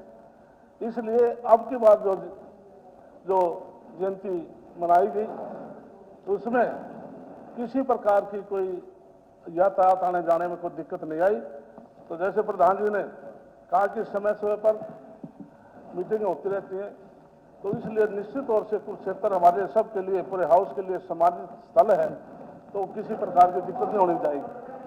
आपको तो प्रधान जी भी कह रहे हैं, आपको तो वो प्रधान जी भी कह रहे हैं। मैं पूरा अध्यक्ष मैं बहुत 11 करोड़ अच्छी बात है, मंत्री 11 करोड़ की लागत से, परंतु मैं तो ये प्रपोजल दोबारा देखो। उस नाते, अधिकार के नाते कह रहा हूँ कि सड़कें चौड़ी कर लो ताकि गांव में भी जाम ना लगे, ये कह रहा हूँ, ताकि जाम से लोगों को राहत मिले। ठीक है, रिश्तेदार चिंता ना कर, सारा काम कर देंगे। चलिए, भारत भूषण बत्रा जी, भारत भूषण जी। हाँ जी, स्पीकर सर 31 जी। माननीय अध्यक्ष जी, माननीय सदस्य ने जो प्रश्न पूछा है वो 3 भाग में है कि राजीव गांधी खेल परिसर रोहतक में कई सुविधाएं वास्तव में मरम्मत की आवश्यकता है। हमने खेल विभाग ने 25 करोड़ रुपए का एक अनुमानित अमाउंट, जिसके लिए सिंथेटिक एथलेटिक्स ट्रैक, जिसकी 17 करोड़ की लागत से वो बनेगा, एक सिंथेटिक हॉकी टर्फ जो 8 करोड़ 36 लाख रुपए का एक एस्टिमेटेड बनाया है, और खेल परिसर में जो सुविधाएं हैं, स्ट्रीट लाइट, फ्लड लाइट या water cooler, high mast lights, air condition, उसकी मरम्मत के लिए 8 करोड़ 81 लाख रुपए का अनुमानित ब्यौरा पीडब्ल्यूडी विभाग में विचाराधीन है। इस प्रकार से इसमें जल्दी हम इसका सुधार करने के लिए अग्रसर बढ़ेंगे। और अभी माननीय मुख्यमंत्री जी के नेतृत्व में एक मीटिंग हुई थी जिसमें हरियाणा में पूरे मेंटेनेंस और कंस्ट्रक्शन के लिए 114 करोड़ रुपए आवंटित किए हैं पीडब्ल्यूडी को। उसमें 2 करोड़ रुपए 21 लाख रुपए सिर्फ रोहतक के लिए, इसमें मेंटेनेंस के लिए दिया है, बाकी विचाराधीन है, जो मैंने आपको जिक्र किया। और दूसरा जो प्रस्ताव माननीय सदस्य जी का कि 2019 से 2025 तक स्टेडियम में क्या खर्चा हुआ है, 2019 से 22 तक ये स्टेडियम एचएसवीपी पे था, 22 के बाद ये खेल विभाग में आया है। एचएसवीपी ने 2.5 करोड़ रुपए इस पे 19 से लेके 22 तक आवंटित किए थे, और खेल विभाग ने 22 से 25 तक 99 लाख रुपए इस पे खर्च कर चुके हैं। तीसरा प्रश्न, जो स्टेडियम है उसको राष्ट्रीय स्तर पर दर्जा देने की बात थी। मैं माननीय सदस्यों को आपके माध्यम से जानकारी देना चाहता हूं कि उसमें नेशनल लेवल की एकेडमी एक्सीलेंस सेंटर ऑलरेडी चला हुआ है, जो पहले से ही भारत के सबसे बड़ा एक्सीलेंस सेंटर रोहतक खेल परिसर में ही है, जिसमें गुरु द्रोणाचार्य अवार्डी जैसे जिनको मिला हुआ वो कोच वहां पर लगे हुए हैं। मुझे लगता है कि वो उस एक्सीलेंस सेंटर से बहुत मेडल भी पिछले कई सालों में आ चुके हैं। और अभी मिशन ओलंपिक 2036 विजयी भव की जो माननीय मुख्यमंत्री जी के नेतृत्व में स्कीम आई है, उसमें भी रोहतक खेल परिसर को जोड़ा जाएगा, और बहुत 17 से ज़्यादा कोचेज हों या स्पोर्ट्स साइंसेज की चीज़ें हैं, न्यूट्रिशन के हों, हर प्रकार के उसमें कोच से लेकर हमारे अधिकारी वहां पर मौजूद हैं। बाकी कुछ जी बताइए। मंत्री जी का धन्यवाद तो करूंगा कि यंग मंत्री हैं और थोड़ा सा इनिशिएटिव लेंगे, लेकिन वास्तव में स्थिति बड़ी डिफरेंट है। 2013-14 के अंदर जो चौधरी भूपेंद्र सिंह हुड्डा मुख्यमंत्री थे, 112 एकड़ के अंदर राजीव गांधी स्पोर्ट्स स्टेडियम बना, और सारे हरियाणा में 112 एकड़ में कोई भी स्टेडियम नहीं है, और सभी फैसिलिटीज के साथ वो स्टेडियम बना। और उस स्टेडियम में इतनी खस्ता हालत है कि मैं फोटो जो है आदरणीय मुख्यमंत्री जी को भी दूंगा, मंत्री जी को मैंने पहले फोटो दी है, फोटो देख के बता दे कि उसकी क्या हालत है, उसमें किस है। ये कोई 25 करोड़ की प्रपोजल से नहीं होगा, ये किसी हालत में ठीक नहीं होगा, और इसका विस्तार और इसकी मेंटेनेंस की जानी चाहिए। और सरकार इसी सदन के अंदर मुख्यमंत्री जी ने स्पोर्ट्स एक्सीलेंस सेंटर की बात भी की। इतनी बड़ी हमारे पास धरोहर है, इसको स्पोर्ट्स एक्सीलेंस सेंटर डिक्लेयर कीजिए। 112 एकड़ तो कहीं भी नहीं है, ना फरीदाबाद है, ना पंचकुला है, ना कुरुक्षेत्र है, कहाँ भी नहीं है। सब कुछ है, सरकार के पैसे लगे हुए हैं। और आप 15 अगस्त को वहां पर गए थे, आपने वहां की हालत देखी, जिस स्टेडियम के अंदर बैठे थे उस स्टेडियम की कुर्सियों की हालत भी आपने देखी होगी और अखबारों में उसके छपा। और इसके बाद सरकार ने ये ठीक कहा कि भी हम 2 टैग बना रहे हैं। मैं सामने मंत्री जी को दिखाता हूँ और स्पीकर साहब को भी मैं प्रश्न पूछता हूँ। ये इस कैटेगरी हाल देखो, ठीक है, आप सप्लीमेंट्री पूछिए। मैं बस 2 मिनट, एक मिनट। ये आर्ची कोर्ट में एक गंदा सा गद्दा रखा हुआ है आर्ची उसके बनाने के लिए। उसके बाद ये है जी वॉलीबॉल ग्राउंड। सप्लीमेंट्री पूछिए, ये तो आपके प्रश्न का हिस्सा है, सप्लीमेंट्री पूछिए। ये इसके अलावा और भी है, मैंने टॉयलेट्स के फोटो दिए, चेंजिंग रोड के फोटो दिए।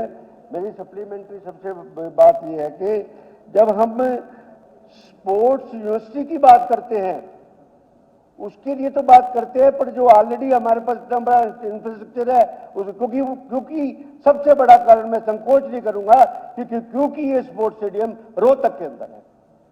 टोटल 6 साल के अंदर 84 लाख रुपए या 2.5 लाख रुपए खर्च करना इतने बड़े स्टेडियम के ऊपर, आप इस बात के देख सकते हैं।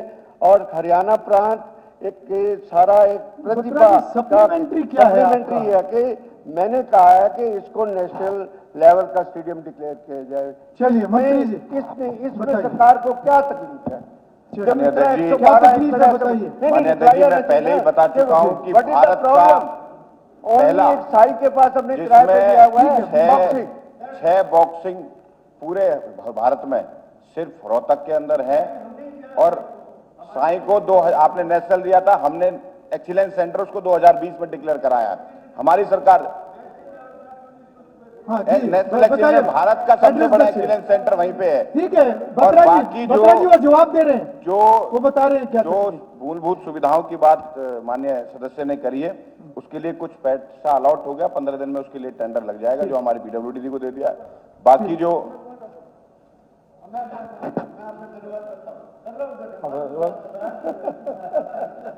चलिए, श्री बलराम दांगी। आपका Shri Balram Dangi. Speaker sir, question number 32। माननीय कृषि मंत्री। स्पीकर सर, विधायक जी ने ये पूछा मदीना लाखन माजरा रोहतक मंडी के साथ अटैच है। जी हाँ श्रीमान जी, ये तो है, लेकिन दूसरा सवाल ये पूछा मदीना और लाखन माजरा मैम के अंदर जोड़ने की बात इन्होंने कही, लेकिन श्रीमान जी अभी तक ऐसा कोई विचार नहीं है। स्पीकर सर, मैं आपके माध्यम से मंत्री जी को और सरकार से ये बात कहना चाहूंगा, जब सरकार ये मानती है कि दोनों के प्रशासनिक कार्य एसडीएम महम के साथ जुड़े हुए हैं, सारे उनके अंतर्गत आते हैं, तो सारा ये भी मंडियों को भी अगर महम के उसमें कर दिया जाए एसडीएम के उसमें, तो इसमें दिक्कत क्या है? और आपको मैं बताना चाहूंगा कि दिक्कत क्या आती है, ये रोहतक में उसके साथ है लोग। इसमें स्पीकर सर, वर्तमान व्यवस्था के कारण किसानों, आड़तियों तथा स्थानीय लोगों को गेहूं आदि की खरीद फरोख्त के कार्य हेतु मार्केट कमेटी रोहतक के चक्कर काटने पड़ते हैं। साथ ही यह भी है लाखन माजरा और मदीना रोहतक से दूरी 25 किलोमीटर 30 किलोमीटर की है। तो मैं ये निवेदन करूंगा मंत्री जी से कि उनको भी यहाँ पे जोड़ा जाए। और खरीद के लिए लाखन माजरा गांव को मैं ये कहना चाहूंगा मार्केट कमेटी रोहतक के क्षेत्राधिकार से बाहर करके मार्केट कमेटी महम के अधीन शामिल किया जाए और लाखन माजरा को एक सब यार्ड घोषित किया जाए, ताकि वहां पर दुकानें बने और आड़तियों को भी और किसानों को भी इसका फायदा हो। मैं मंडी के दोनों प्रवेश द्वारों पर स्पीकर सर, ये बहुत भारी दिक्कत है किसानों के लिए, वो बाहर बलराम जी, ये तो आप डिमांड कर रहे हैं, आपका कोई सप्लीमेंट्री है इससे? सप्लीमेंट्री है सर ये, सप्लीमेंट्री, तो उसमें वहां पर भी धर्म कांटे स्थापित किए जाएं। और मदीना गांव आप देखोगे आसपास के इन लाखन माजरा और मदीना गांव दोनों ही एक सेंटर है आसपास के 10-10, 12-12 गांवों के। वहां पर लोग एक मंडिया मतलब एक बड़ी मंडी वहाँ पर दोनों गांवों में जरूरत है। तो इसलिए मेरी आपसे निवेदन है वहाँ पर ये दोनों मंडियां बनवाई जाए और पंचायत की तरफ से भी जमीन इसमें उपलब्ध करा दी जाएगी। ये अलग स्पीकर सर, ये बात ठीक है, ये मैम के सब डिवीजन के अंदर है, दोनों गांव मदीना और लखन माजरा, कोई प्रस्ताव आएगा तभी तो विचार करेंगे। ठीक ठीक, मैंने रख दिया फ्लोर ऑफ द हाउस। नहीं वैसा नहीं है, यार नहीं, वो अलग से अभी वो आपको बोल रहे हैं। ठीक है सर, वो भी है तो आप मंत्री जी को भिजवा देंगे। बिल्कुल ठीक है। Doctor Krishna Kumar. Honourable speaker sir, question number 33। मंत्री। स्पीकर सर, छात्रावास की बात की है सम्मानित सदस्य ने, क्या निर्माण कार्य कब शुरू होगा, कब पूरा किए जाने की संभावना है? सर, कहीं से कहीं तक कोई संभावना ना शुरू होने की है ना पूरा होने की, क्योंकि कोई सरकार के पास ऐसा मामला विचाराधीन ही नहीं है। सर, अध्यक्ष महोदय, आपके माध्यम से एजुकेशन मिनिस्टर से प्रार्थना है, क्योंकि पब्लिक की डिमांड हमको तो अलग से जाना पड़ेगा, तो अगर ऐसा कोई धन्यवाद। चलिए, Shri Bhagwan Das. Shrimati Geeta Bukkal, absent. Question number 35 sir. माननीय अच्छा, Bhagwan Das ji, sorry Shri Bhagwan Das ji. Question number 34। Urban local body. Sir, पूरा डिटेल में विवरण पटल पर रख दिया गया जी। माननीय अध्यक्ष महोदय, मैं आपके माध्यम से मंत्री जी से मेरी निवेदन भी है कि चाहे प्रदेश की नगर पालिका हो, नगर परिषद हो या नगर निगम हो, जो कर्मचारियों की संख्या है वो उनके कार्यभार के अनुसार बहुत कम है। मैं आपके माध्यम से प्रार्थना करूंगा मंत्री से कि आज शहरों का विस्तार काफी हो चुका है, आबादी बढ़ चुकी है, नई नई कॉलोनियां बस्तियां बच चुकी हैं, तो कृपा करके इनमें चाहे अस्थायी रूप से या स्थायी रूप से इन कर्मचारियों की संख्या बढ़ाई जाए, ताकि सफाई की जो व्यवस्था है वो सुचारू रूप से इन शहरों में हो सके। अध्यक्ष जी, मैं आपके माध्यम से बताना चाहता हूं, जो पूरे प्रदेश की यार्डस्टिक के हिसाब से 28,601 कर्मचारी अभी पूरे जो नगर निकाय के अंदर काम कर रहे हैं, और जो हमारे विधायक जी ने जो चिंता की है उसे मैं बताना चाहता हूं। उसके अलावा डोर टू डोर कलेक्शन के भी ठेके अलग अलग प्राइवेट एजेंसीज को दे रखे हैं, जो घर घर जाकर कूड़ा उठाने का काम करते हैं। अगर कहीं पर्टिकुलर जगह पर विधायक जी को लगता है कि इनके क्षेत्र के अंदर 3 नीलोखेड़ी, तरावड़ी और नीसिंग जो है कमेटियां आती हैं, तो अगर उनके अंदर कहीं कोई ऐसा लगता है 2-4 कर्मचारियों की कम ज्यादा की जरूरत है, तो वो एक बार लिख कर दे दें, उस पर एक बार विचार करें। इन नगर पालिकाओं में जरूरत है। ठीक है, आप लिख कर दे दीजिए। Geeta ji. Question number 35 sir. अध्यक्ष महोदय, विवरण सदन के पटल पर प्रस्तुत है। धन्यवाद अध्यक्ष महोदय। प्रश्न मेरा लगा था अनसेफ जो बिल्डिंग्स हमारी झज्जर विधानसभा क्षेत्र के बहुत सारे ऐसे स्कूल हैं जिनकी लंबे समय से 7-8 साल पहले से बिल्डिंग्स अनसेफ डिक्लेयर हो गई और विभाग द्वारा अनसेफ करने के बाद उनको डेमोलिश भी कर दिया गया है। मंत्री जी ने कहा कि जवाब जो है वो पटल पर रखा गया है। मंत्री जी, मैं आपसे जरूर कहना चाहती हूँ और पूछना भी चाहती हूँ, हमारे जो शिक्षा के मंदिर अनसेफ हो गए, जिस दिन राजस्थान में घटना हुई थी उस दिन मैंने माननीय मंत्री जी को फोन भी किया, वीडियोस भी भेजी, फोटोज भी भेजी कि हमारे क्षेत्र के स्कूल ऐसे हैं जो कि अनसेफ डिक्लेयर हो गए और जबरदस्त बारिश हो रही है और बच्चे बारिश में ही उनकी कक्षा उस समय चल रही थी। तो अध्यक्ष महोदय, एक तो हमारा गवर्नमेंट सीनियर सेकेंडरी स्कूल और government girls senior secondary school village Badhani का है, जो हमारा काफी पुराना स्कूल है, करीबन 60-70 साल पुरानी इसकी बिल्डिंग है और वो पूरी तरह से, आपने माननीय मंत्री जी स्वयं लिखा है कि declared as condemned by the department, और जैसे ही प्रस्ताव आएगा तो हम उसकी एडमिनिस्ट्रेटिव अप्रूवल दे देंगे। 16-17 से ये कंडम घोषित हो चुका है, आज तक नहीं हुआ। सेम हमारा गवर्नमेंट गर्ल्स गेट कंडम हुआ, उस पर ताला लगा दिया गया। फिर government girls senior secondary school की बिल्डिंग अनसेफ डिक्लेयर हो गई, उसको तोड़ा नहीं गया, उस पर पूरी बिल्डिंग पर ताला लगाने के बाद करीबन 250 बच्चे हैं उसमें, और उसको जो है बॉयज स्कूल में शिफ्ट कर दिया गया। हमारा जो मेरी आपसे बात भी हुई थी, गवर्नमेंट प्राइमरी स्कूल झज्जर, अध्यक्ष महोदय 238 से ज्यादा बच्चे हैं। बारिश में ही कक्षाएं लगी हुई थी और टीचर भी 2-2, 3-3 फीट और बिल्डिंग भी अनसेफ, जो कि आपने भी माना। तो क्या हम इस चीज का इंतजार कर रहे हैं कि कब वो बिल्डिंग गिर जाए, कब बच्चे हमारे मासूम दब जाएं? और अध्यक्ष महोदय एक बात जरूर संज्ञान में लाना चाहूंगी, भूकंप का केंद्र लगातार 4 बार से झज्जर रहा है। हमारा नेहरू कॉलेज भी और माता नील बिल्डिंग प्लस ये जो मैं स्कूल्स की बता रही हूँ, इसके साथ साथ में हमारा जो है गवर्नमेंट प्राइमरी स्कूल झज्जर छावनी, आपने माननीय मंत्री जी रिप्लाई में ये लिखा है कि द बिल्डिंग इज अनसेफ। खुद मान रहे हैं कि बिल्डिंग अनसेफ है, बच्चे 185 उसमें पढ़ रहे हैं। तो मेरी आपसे रिक्वेस्ट है, गवर्नमेंट प्राइमरी स्कूल छावनी भी, चाहे वो जगह वहां पर काफी कम है, उसको तोड़कर आप डबल स्टोरी चाहे बना दें, लेकिन अनसेफ बिल्डिंग्स में कम से कम बच्चों को वहां पर ना बैठने दें। एक हमारा गवर्नमेंट प्राइमरी स्कूल ढाना और धनीरवास, वहां भी आपके जवाब में स्वयं आपने लिखा है कि हमने इसको अनसेफ डिक्लेयर किया हुआ है। तो मेरी आपसे रिक्वेस्ट है, कबलाना सुर्खपुर बहुत लंबे समय से अनसेफ डिक्लेयर थी, एडमिनिस्ट्रेटिव अप्रूवल दिया है, टेंडर हो गए। मंत्री जी आप कृपया ये ध्यान दें कि अगर टेंडर हो जाता है उसके बाद सही समय पर ठेकेदार जो है उस पर काम शुरू करें। ऐसी स्थिति हमारी जो है सुर्खपुर की भी है, हमारा जौंधी स्कूल है, खेड़ी आसरा, जिसमें एडमिनिस्ट्रेटिव अप्रूवल जैसे भूरावास में हो गई लेकिन कार्य शुरू नहीं हुए। तो मैं माननीय मंत्री जी आपसे जरूर जवाब इसमें देना चाहूंगी कि फोटो वीडियो भेज रखी है, पता है अनसेफ है और आपने खुद जवाब में दिया है, तो कृपया करके कब तक हमारे झज्जर विधानसभा क्षेत्र के स्कूलों को आप बना दें, कृपया हमारे साथ भेदभाव ना करें। स्पीकर सर, मैं एक बात बताना चाहता हूं माननीय सदस्य से कि कोई भेदभाव नहीं है।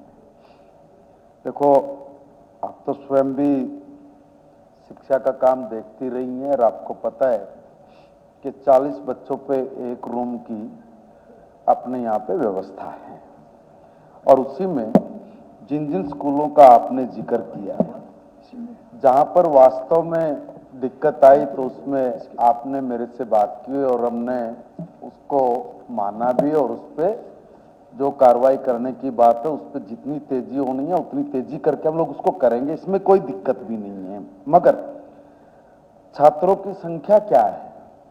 देखो, अगर मैं ये कहूं कि आपका बदानी में कुल 82 छात्र हैं और जिसमें 9 रूम है वो बिल्कुल एकदम परफेक्ट हैं, 13 रूम है जो कंडम घोषित हुए हैं और उनके लिए एक राशि है वो भी मंजूर की, लगभग इसी तरह की परिस्थिति सब जगह है। मगर रूम की कमी कहीं नहीं है। जहां है वहां का आपकी मेरी बात हुई थी मैम, हमने उसको चेंज किया है। बाकी सब जगह, अब मान लीजिए आपने जैसे धाना की बात करी, धनीरवास की बात की, मैं वहां पे एक जगह 48 बालक है, एक जगह 23 बालक है, वहां पे 5 कमरे एक जगह पे है, 6 कमरे एक जगह पे है, 6 कमरे एक जगह पे। मैं निवेदन कर रहा हूं सर, देखो रूम्स की जहां भी कमी है पहले हम प्रायोरिटी पे उसको करवा रहे हैं, और जो कंडम हालात के जो स्कूल हैं, स्थिति जिनकी है, उनका बहुत जल्दी उनकी राशि भी हम लोग वितरित कर रहे हैं, और जिनका टेंडर होना है उसका टेंडर भी बहुत जल्दी करके उस काम को भी शुरू करा है। स्कूल हमारे झज्जर के बंद किए जा चुके हैं और बालकों की संख्या तो 0 हो जाएगी अगर अनसेफ बिल्डिंग अनसेफ बिल्डिंग। नहीं अध्यक्ष महोदय, मेरा माननीय मंत्री जी आपसे रिक्वेस्ट है, इसको टाइम बाउंड मैनर में कृपया इसका एडमिनिस्ट्रेटिव अप्रूवल देके, एक स्कूल में आपने बच्चों को शिफ्ट किया है, यह समस्या का समाधान नहीं है। कृपया बिल्डिंग को डेमोलिश करा के नहीं बना देंगे, हम आपका धन्यवाद करेंगे। धन्यवाद सर। ठीक। श्री सतपाल जांबा सर, क्वेश्चन नंबर 36। सर, राज्य के तीव्र आर्थिक विकास, सामाजिक एवं औद्योगिक विकास को सुनिश्चित करने के लिए पंजाब भूमि राजस्व अधिनियम 1887 की धारा 5 जो हरियाणा पर राज्य पर लागू है, इस धारा के तहत निहित प्रावधानों के अनुसार उस क्षेत्र का प्रशासनिक दक्षता और निवासियों द्वारा सार्वजनिक सेवाओं तक पहुंच की सुविधा के लिए नए प्रशासनिक इकाइयां जैसे जिले, उपमंडल, तहसील और उप तहसीलें समय समय पर गठित की जाती है। इसमें बहुत ही लिबरल जो है एटीट्यूड अपनाया जाता है। तो माननीय सदस्य की तरफ से भी 28/5/2025 को जो राज्य पुनर्गठन समिति है उसके तहत जो इनका एप्लीकेशन है वो विचाराधीन है, जैसे ही उस पर टाइम आएगा सिंपैथेटिकली उस पर विचार किया जाएगा और करने की कोशिश। ठीक है sir, thank you. Shri Randhir Paniyar. Question संख्या 37। So the answers laid on the table of the House. अध्यक्ष महोदय, मैंने जो प्रश्न आपके बीच में आपके माध्यम से रखा, ये बड़ा महत्वपूर्ण विषय है। मैं पहले भी सदन में बात रख चुका हूं, क्योंकि जब ये ड्रेन जिस वक्त बनी उस वक्त अध्यक्ष महोदय 400 क्यूसेक की ड्रेन बनी थी, और इसमें न केवल इस बार बल्कि पिछले सालों में भी लगातार 1000 क्यूसेक के आसपास पानी, और इस बार तो इतना बढ़ गया था पानी, चाहे वो भिवानी के क्षेत्र का पानी था, रोहतक का था, जींद का था, और इस ड्रेन में इतना पानी का बहाव था कि हमारे इलाके के लोग इतने भयभीत थे और लगभग 1200-1300 क्यूसेक पानी आ गया। इस वजह से मेरे क्षेत्र के हमारे न केवल नरवा बल्कि आदमपुर क्षेत्र के गांव में इस प्रकार के हालात हो गए थे कि वहां लोग अपने पलायन करने के लिए तैयार हो गए थे, क्योंकि किनारे टूटने को थे। और वहां के सरपंच साहिबान, जैसे हमारा चाहे गंगवा का सरपंच रहा, पाटन टोकस का, आर्यनगर और हमारे हिंदवान आदि के जो सरपंचों ने बड़ा लगातार प्रयास करके उस ड्रेन को जिस तरह से लोगों को साथ लेकर के बांधने का प्रयास जहां किया, वहां हमारे अधिकारियों ने दूसरी जो हमारे भाखड़ा सिस्टम है उसमें पानी डालने के लिए जब उन्होंने वैकल्पिक व्यवस्थाएं की, तब सर मैं छोटा करूंगा, व्यवस्थाएं इस प्रकार की जिससे वो लोग डूबने से तो बच गए। माननीय मुख्यमंत्री जी ने जिस तरह से हमारी सहायता की, मैं उनका धन्यवाद भी करूंगा। श्रुति जी, मैं कहना चाहूंगा कि आज ये अवसर बहुत अच्छा है, आपका एक ऐसा चौधरी बंसीलाल जी और भजनलाल जी का सपना भी पूरा हो जाएगा।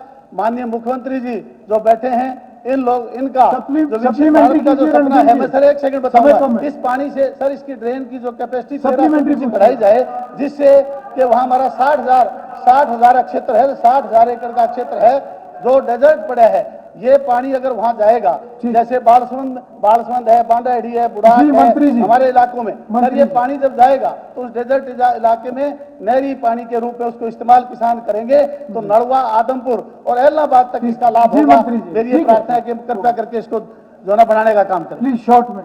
सर, अभी पूरे हमारे प्रदेश के अंदर ड्रेन से कोई खरीफ चैनल अभी नहीं बनाते, लेकिन अभी हम डिस्कस कर रहे थे, ये जो बनी है ये बहुत पहले की बनी हुई है, और जींद, भिवानी, हिसार, फतेहाबाद, सिरसा, इसका जो फ्लड वाटर मॉनसून के टाइम का ये चलती है। लेकिन जैसे मैंने कहा कि अभी ये ड्रेन में से अभी खरीफ चैनल निकालने की अभी कोई ऐसा योजना नहीं है सरकार की, और इसका आगे डिस्कशन करना पड़ेगा। Ram Kumar Kashyap, question number 38।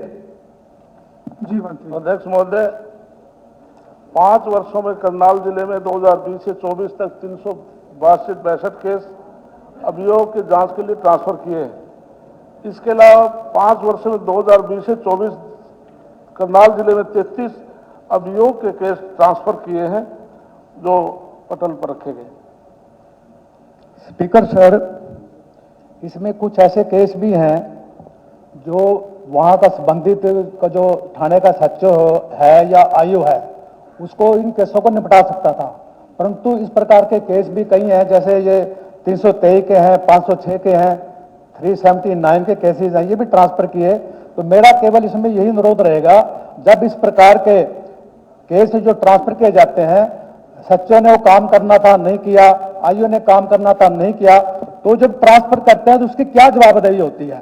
तो मेरा इसमें इतना ही अनुरोध है, जब इस प्रकार के केस ट्रांसफर करें उसकी जो संबंधित अधिकारी की, कर्मचारी की जवाबदेही हो, और उसकी सूचना जो है संबंधित जिले के आईजी को की जाए, रिपोर्ट की जाए, और अगर जिले से बाहर ट्रांसफर हो रहा है उसकी रिपोर्ट जो है डीजीपी को करें।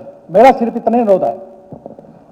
अध्यक्ष महोदय, केस टू केस जिस प्रकार से मिसिंग के केस हैं, 4 महीने के बाद ऑटोमेटिक इकोनॉमिक सेल में महिला थाने में उसको ऑटोमेटिक ट्रांसफर किया जाता है। छीना जब्ती जो चोरी के जो मामले हैं, यदि पेंडिंग एसएचओ के पास 4 महीने तक रहे तो उनको सीआईए को ट्रांसफर किया जाता है। इसके बावजूद जो केस ट्रांसफर होते हैं उसमें आईजी कुछ धाराएं ऐसी जो डीजी लेवल उनका वो चेक करता है, कुछ धाराएं ऐसी जिसमें आईजी यदि किसी ट्रांसफर की गई जो केस है उसमें कोई अनियमितता पाए तो उसके खिलाफ कार्रवाई रिस्पॉन्सिबिलिटी फिक्स की जाएगी। ठीक। माननीय सदस्यगण, अब प्रश्नकाल समाप्त होता है।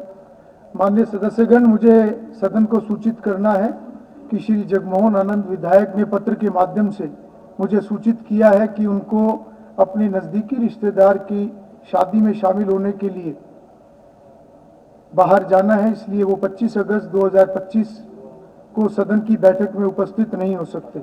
इसी प्रकार श्री अनिल विज ऊर्जा मंत्री ने दूरभाष के माध्यम से मुझे सूचित किया है कि उनके छोटे भाई राजेंद्र विज को पैरालिसिस का अटैक आने के कारण से जो फोर्टिस अस्पताल के आईसीयू में भर्ती हैं, उसके कारण वे आज दिनांक 25 अगस्त 2025 को सदन की बैठक में उपस्थित नहीं हो सकते हैं।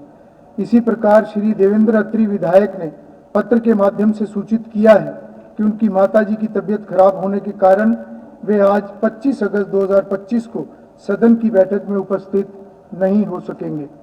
माननीय सदस्यगण, आज सदन में श्री रामचंद्र जांगड़ा सांसद राज्यसभा, श्री लहरी सिंह पूर्व विधायक, श्री कृष्णमूर्ति हुड्डा पूर्व विधायक, श्री फूल सिंह खेड़ी पूर्व विधायक व डॉक्टर जयदीप आर्या अध्यक्ष दीर्घा में उपस्थित हैं। ये सदन उनका स्वागत करता है। माननीय सदस्यगण, ये हर्ष का विषय है कि आज श्रीमती विनेश विधायक का जन्मदिन है। इस अवसर पर सदन की तरफ से उनको बहुत बहुत बधाई मैं देता हूं। ये सदन उनके स्वस्थ जीवन, उज्जवल भविष्य और दीर्घायु की कामना करता है।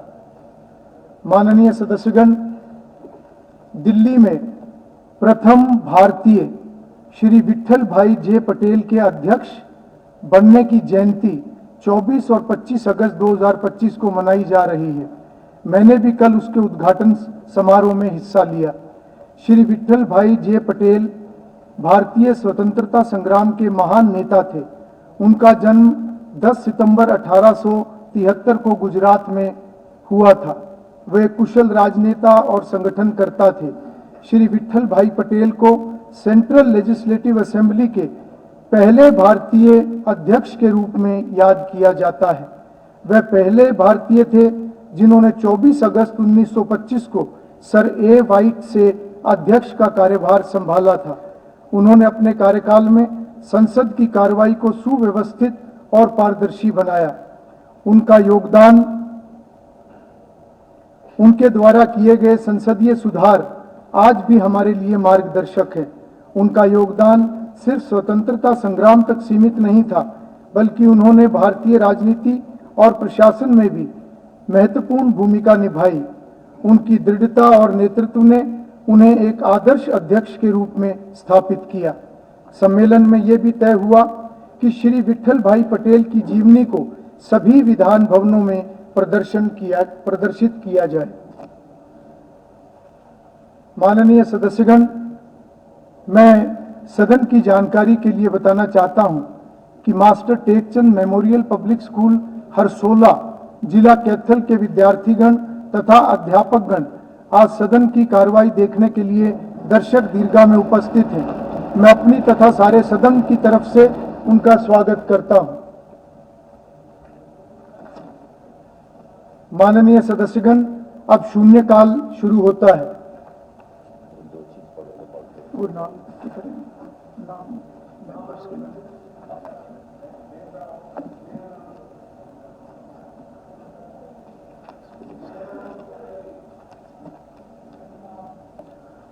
जिन माननीय सदस्यगणों ने आज 0 आवर में भाग लेने के लिए अपना आवेदन भेजा था, उनमें ड्रॉ में जो नाम आए हैं वो नाम पढ़ के मैं सुनाता हूं।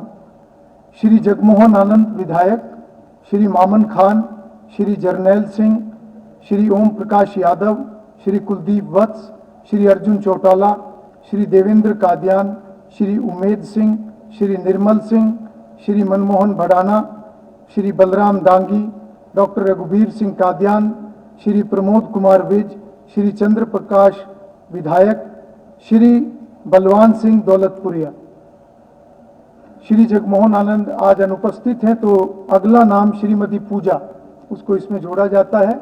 तो सभी माननीय सदस्यगणों को 3 मिनट का समय दिया जाएगा और समय का विशेष रूप से ध्यान रखें, क्योंकि हमारा जो सत्र का पहला दिन था वो पूरा दिन हमारा उसका 0 आवर भी खत्म हो गया है। नहीं, वो घट गया, 1 माइनस 1 0 कर दिया, तो कोई बात नहीं, अभी इसका सदुपयोग करें और इसके ऊपर कोई डिबेट नहीं होगा। श्री मामन खान 3 मिनट सभी माननीय सदस्य घड़ी को देखकर अपना विषय रखें। धन्यवाद। स्पीकर साहब,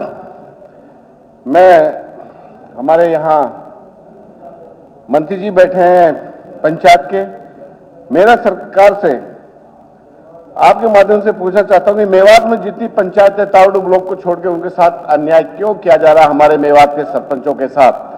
मैं बताता हूं, नहू जिले में सरकार ने 116 पंचायतों की फिरनी के रास्तों के टेंडर पोर्टल पर डाले थे इलेक्शन से पहले। उस जैसे ही इलेक्शन खत्म हुआ सारे टेंडर कैंसिल कर दिए गए। मैं सरकार से पूछता हूं ऐसा न्याय हमारे मेवात में सरपंचों के साथ क्यों किया जा रहा है, जबकि 96 टेंडर हुए थे। शिवधाम और चौपाल मरम्मत के जो नगीना गिरका पिनुआ व पुनाना के ब्लॉकों के लिए पंचायतों को दिया था, सर उनको भी क्यों रोका गया, क्या कारण है? जबकि प्रदेश की सभी पंचायतों को फिरनी पक्के करने के, शिवधाम में कब्रिस्तान चाहे उसकी शमशान घाटों की 4 दीवारी साइड सबको पैसे दिए गए। सर मेवात को छोड़ के ऐसा व्यवहार मेवात के साथ क्यों अपनाया जा रहा है? सर मॉडल तालाब जो परियोजनाएं थी उसके लिए भी टेंडर जारी किए थे। टेंडर जारी होने के बाद फंड उपलब्ध भी कराया था, मगर कुछ टाइम बाद वो टेंडर कैंसिल कर दिए गए। मैं कहता हूं सरकार से उनको दोबारा से कब स्टार्ट करें, कब टेंडर उसका करा दे ताकि हमारे मेवात का विकास हो सके। इसी तरह हरियाणा जिला नहू में ये जो कम्युनिटी सेंटर, केंद्र पार्क कम व्यायामशाला सबसे कम संख्या में है। स्पीकर सर, मंत्री जी सुन रहे हैं तो मेवात के लिए क्यों ये परियोजना क्यों लागू नहीं होती? मैं अभी तो सर टाइम है मेरे पास 1.5 मिनट, क्यों नहीं होती? और जबकि एक sir material plus skilled labour की जो पेमेंट है सर वो आज तक सरकार ने क्यों नहीं रोकी? विकास कैसे होगा? काम वहां हो जाता है, 2-2 साल पेमेंट नहीं होती। इसी तरह हमारे कुछ 42 पंचायत 2 साल से जो एसएफसी स्टेट फाइनेंस कमीशन है उसका फंड सर 2-2 साल से रोका हुआ है। काम हो जाता है गांव में, सरपंच काम करा देता है, लेकिन यहां से सरकार पैसा क्यों नहीं भेजती, क्या कारण है? सर इसी तरह से सर मैं चाहता हूं सरकार को जो हमारे 42 पंचायतों के फंड रोका हुआ उसको दिया जाए। इसी तरह मनरेगा में काफी गांवों में पक्का काम किया हुआ है। मैं ये कहता हूं सर उन गांवों के जो काम किए हुए सरपंचों ने उनकी पेमेंट आज तक क्यों नहीं की जाती, क्या कारण है? कैसे विकास होगा? मेवात में यही तो है जो गरीब आदमियों को 100 दिन का जो जॉब मिल रही है। इसी तरह सर वेंगी में मैं ये कहता हूं सर जो वेंगी स्कीम है जो हमको पैसा दिया जाता है सब विधायकों को, मैं चाहता हूं कि उनका टेंडर ना लगा के सरपंचों के सीधे अकाउंटों में जाए ताकि सर काम जल्दी हो जाए। ये टेंडर 6 बार कैंसिल होता है सर, काम नहीं होता है। तो मेरी आपसे आग्रह सर इस पर मेरे ध्यान दिया जाए। इसी तरह से सर एक रोड है पुराना से लेकर डोंडल तक, सर ससुराल भी डोंडल रोड बहुत टूटा हुआ सर, उस रोड सर मैं आपके माध्यम से कुछ गरीबों की समस्याएं सरकार तक पहुंचाना चाहता हूं। पहले सरकार ने जो मनरेगा स्कीम सरकार के द्वारा चलाई जाती थी और वो आज बंद कर दी गई है। मनरेगा स्कीम गरीब आदमी की जीवन रेखा है।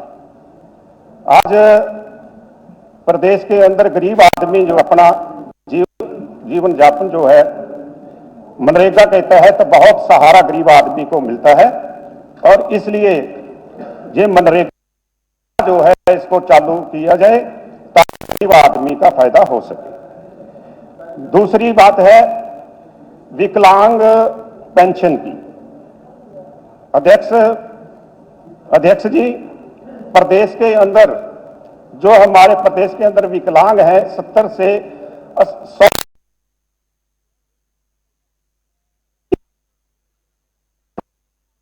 कम से कम 5,000 रुपए की जानी चाहिए ताकि क्योंकि उनका कोई सहारा नहीं होता बेचारे गरीब आदमी का। और विकलांग की पेंशन 5,000 रुपये होनी चाहिए और उनको बस का किराया जो है वो भी जो है माफ उनके पास बनने चाहिए ताकि जो है अपना बस में सफर फ्री कर सके। मिड डे मील के वर्कर्स हैं जो उनका बकाया सरकार की तरफ काफी रहता है, वो बकाया जो है मिड डे मील वर्कर का वो बकाया सरकार दे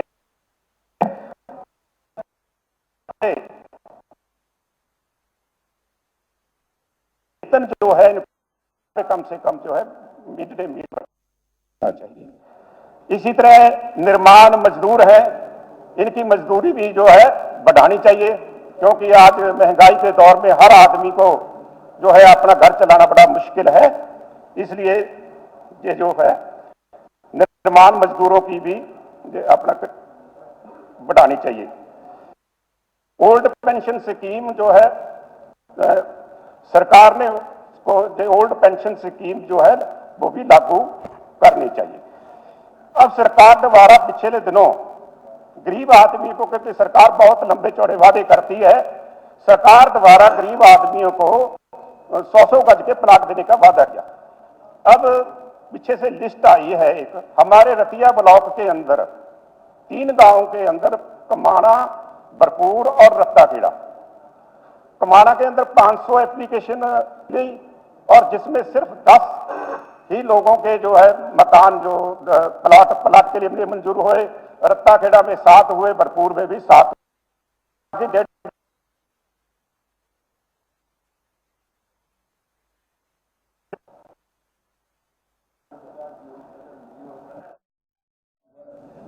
आपने मुझे बोलने का समय दिया, आपका धन्यवाद। मैं एक बहुत गंभीर विषय की तरफ सरकार का ध्यान दिलाऊंगा आपके बाद। सरकार ने बीसी और ओबीसी के लिए रिजर्वेशन दे रखा है, लेकिन बीसी और ओबीसी ग्रुप के जो बच्चे राजस्थान में ब्याहे जाते हैं, उनकी जो ब्याहिता आती है, उनको हरियाणा प्रदेश के अंदर रिजर्वेशन का लाभ नहीं मिलता। 10-10 साल हो जाती है शादी को, तो भी ये स्थिति पैदा हुई है केवल जब से हमने परिवार पहचान पत्र शुरू किए। मैं आपके माध्यम से सरकार के संज्ञान में लाना चाहूँगा कि इसमें कहाँ त्रुटि है, कैसे इसको ठीक किया जाए, इसको जल्द से जल्द ठीक किया जाए ताकि वो इस लाभ से वंचित ना रहे। हरियाणा प्रदेश 4 तरफ से 5 तरफ से दूसरी स्टेटों से घिरा हुआ है, चारों तरफ ये स्थिति है। अगला, मेरे नारनौल कॉन्स्टिट्यूंसी में एक HSMB ने सड़क बनाई हुई 2 साल से ऊपर हो गई, नहर को क्रॉस करती है, नहर के ऊपर पुल नहीं बना है। विवाद है नहर विभाग और HSMB का, इसको जल्दी से जल्दी दूर करके ताकि सड़क पर लगाया हुआ पैसा भी काम आ सके। एक HSPP का STP प्लांट है, मेरी ये शिकायत है आपके माध्यम से कि ये HSPP का प्लांट अनट्रीटेड वाटर छोड़ देता है और उससे 8-10 गांवों को बड़ा नुकसान होता है।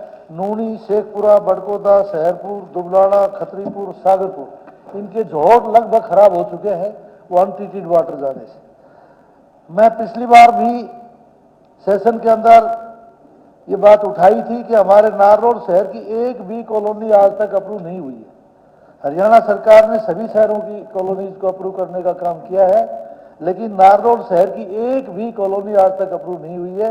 इसके ऊपर सरकार संज्ञान ले। मैं मंत्री जी से अनुरोध करूंगा, है नहीं वो अभी यहाँ, कि नारनौल की कॉलोनीज को रेगुलर कराने का काम करें।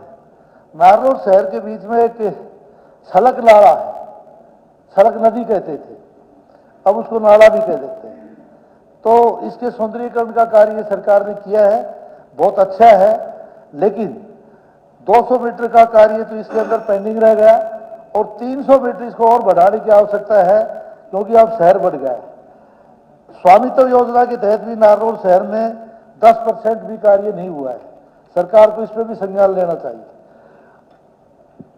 एक पिछली योजना में भी उठाया था, अमृत 2 योजना के तहत ना पीने के पानी का ना सीवर का नारनौल के अंदर एक पैसा भी नहीं गया है, कोई प्रोग्रेस नहीं हुई। विधायक मेरी आदरणीय मंत्री जी से निवेदन है, अनुरोध है, जन स्वास्थ्य मंत्री से कि वो जल्दी।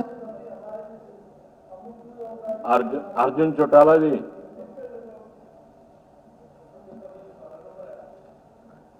देवेंद्र कादियान जी।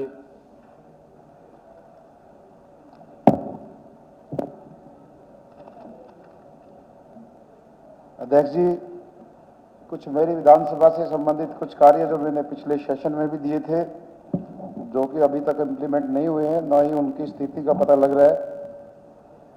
एक तो हमारे गन्नौर को नगर परिषद बनाया जाए, ये विषय मैंने पीछे रखा था, और हमारे साथ के कई अभी हरियाणा में कई हमारी जो नगर पालिकाएं हैं उनको नगर परिषद बनाया गया है। मैं आपके माध्यम से सरकार के संज्ञान में लाना चाहता हूं।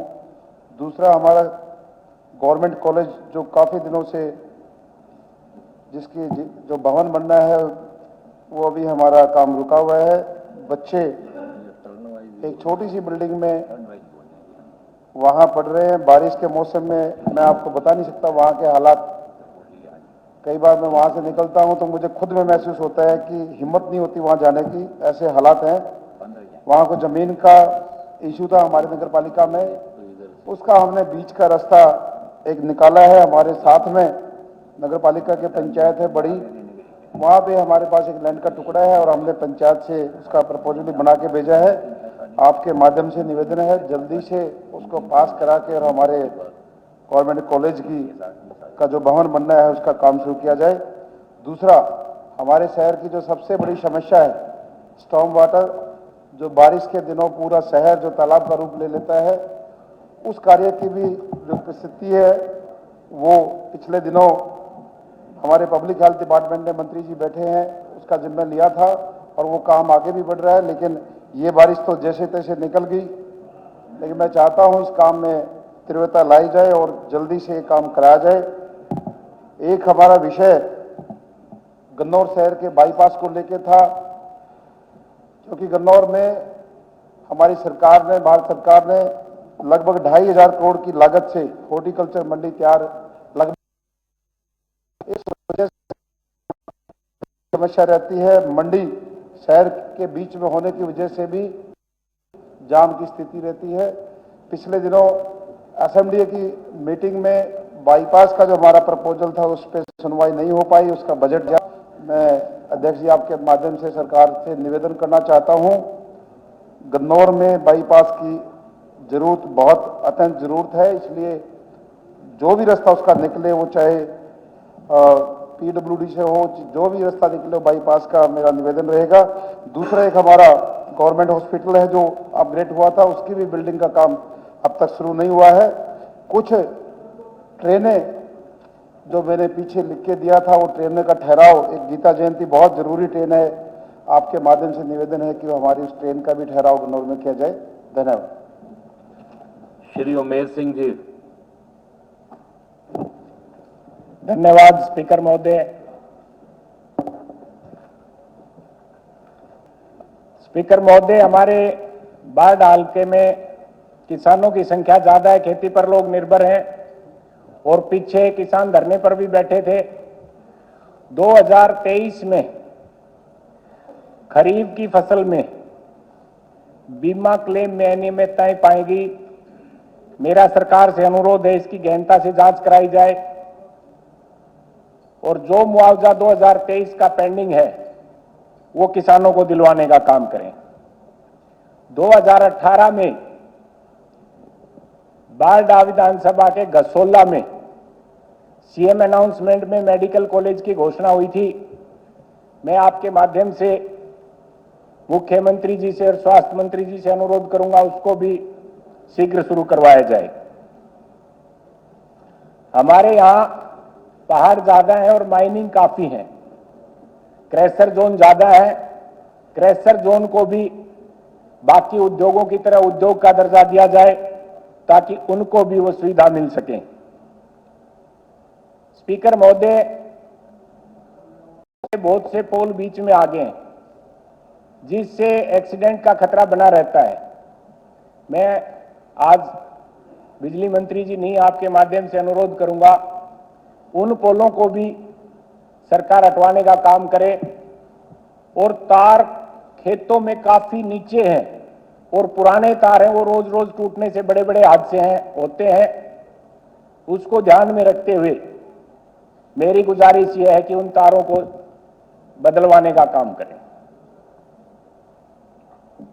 इसके अलावा गांव के बीच में जो भी गांव बसे थे, आज वो बड़े गांव बन चुके, जोहड़ बीच में आ गए, जिसके कारण गांव में बीमारी फैलने का डर रहता है, जोहड़ में गंदगी रहती है। उनका भी स्थानांतरण करवाया जाए, उसको गांव से बाहर रखवाने का काम करें। भूजल, हमारे यहां रेतीली धरती है और भूजल निरंतर गिरता जा रहा है। अब भी मजा आएगा ना वीडियो। पेट दबा, रोग दबा, सबको पता, फिर तुझको नहीं क्यों है पता। अरे पेट सफा, हर रोग दबा, एक ही जगह। जब हर दुआ एक ही तमन्ना बन जाए, माँ कहकर कोई पुकारे, तब रूट्स IVF बनता है आपकी उम्मीद का सहारा। यहाँ मिलता है specialised IVF treatment, advance technology और पर्सनल गाइडेंस। आज ही कॉल करें 7056-682-001। Roots IVF, JJ hospital, metro pillar number 792, Bahadurgarh. वहां पे कुछ ना कुछ प्रबंध अवश्य किया जाए। धन्यवाद। सिंह जी मोहड़ा। सर, कुछ दिन पहले 3-4 महीने पहले CM साहब अम्बाला गए थे और बहुत से काम अनाउंस करके आए थे और उसका टाइम भी फिक्स किया था 2-3 महीने का, लेकिन अभी तक धरातल पे कुछ नहीं है। जैसे कि रोड रिपेयर थी और भी बहुत से काम थे। और स्पीकर सर, वहाँ बहुत एक मांग है लोगों की कि जब कॉरपोरेशन बनी तो बहुत सी पंचायतें को 12-14 कॉरपोरेशन में मिला दी थी। वो किसी सूरत में भी शहर के साथ नहीं लगती, बहुत दूर है उससे। उनकी बहुत पुरानी मांग और संघर्ष कर रहे हैं कि इनको कॉरपोरेशन निकाला जाए। क्या कोई ऐसी बात विचाराधीन है? एक मैं नोटिस में लाना चाहूँगा कि इस चुनाव से पहले जब पंचायतें थी तो एक सेक्रेटरी ने 15 पंचायतों का रिकॉर्ड जुड़ा दिया अपने पास इकट्ठा करके, उसको सस्पेंड कर दिया। आज उसी सेक्रेटरी को रजिस्टर्ड करके वही जो है फिर लगा दिया गया और उस पर कोई भी एक्शन किसी किस्म का नहीं हो रहा। लोग बार बार मांग कर रहे हैं, चक्कर काट रहे हैं दफ्तरों के, लेकिन नतीजा नगण्य है। एक मैं ये चाहूँगा कि जो माइनिंग पॉलिसी है, जगह जगह से जो शिकायत है इलीगल माइनिंग की, उसको, हाँ जी, किड़ा ये सोंटा और ये सारे के सारे जी, सोंटा, सोंटी, मेला, ये 15 पंचायतें हैं अम्बाड़ा ब्लॉक 1। और सर, जैसे माइनिंग का है, इसमें ठेकेदार की वजह से ही सब गड़बड़ है। अगर उसको बीच में से निकाल के सीधी तौर पे जो भी गवर्नमेंट की लीज बनती है वो किसानों को जो है लीज दी जाए, उससे रेवेन्यू भी बढ़ेगा और इसमें कोई करप्शन भी नहीं होगी। एक स्पीकर सर, मेरी रिक्वेस्ट थी कि वाटर लेवल जो है बहुत गहरा जा चुका है। अब एक 1700 फीट पर पानी लगाया है, ड्रिंकिंग वाटर का ट्यूबवेल लगाया है और ऊपर का पानी गंदा हो गया।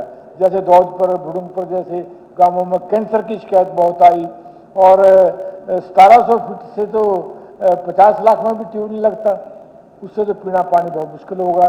कि क्यों ना कोई तरीका सा किया जाए जिससे कि वाटर लेवल ऊपर आए और इन सब गांवों को जो है कैनाल बेस्ड कर दिया जाए।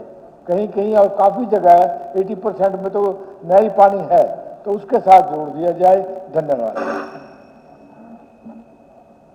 श्री मनमोहन भड़ाना जी विधायक।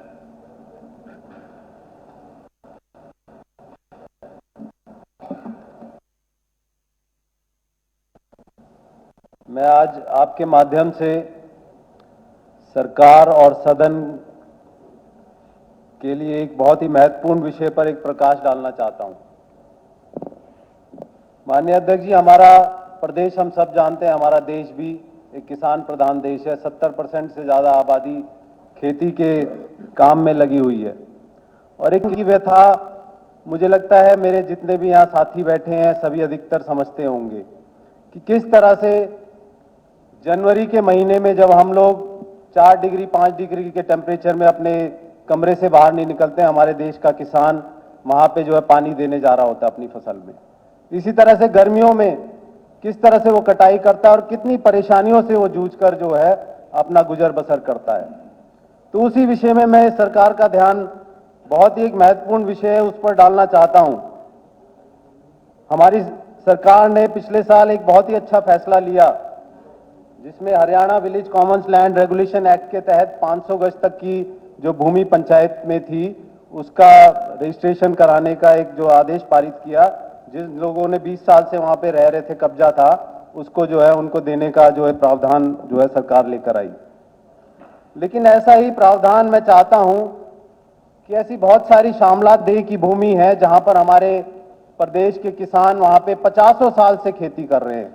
माननीय अध्यक्ष जी, 10 साल 20 साल नहीं, 50 साल से खेती कर रहे हैं और जमाबंदी में भी उनके पर्टिकुलर नाम दर्ज है आज की डेट में अगर देखा जाएगा तो 92 में जो अमेंडमेंट आया हरियाणा विलेज कॉमन लैंड्स का, इसमें जो प्रावधान रखा गया जिसमें एक सब ये कहा गया कि वे सब पंचायती भूमि है, तो इसके लिए मैं चाहता हूं ऐसा ही दोबारा कोई अमेंडमेंट लेकर आए जिसमें ये भूमि वापस जो किसान के हक में जाए जो उस पर खेती कर रहा है, जो 50 साल से उस पर बैठा हुआ है।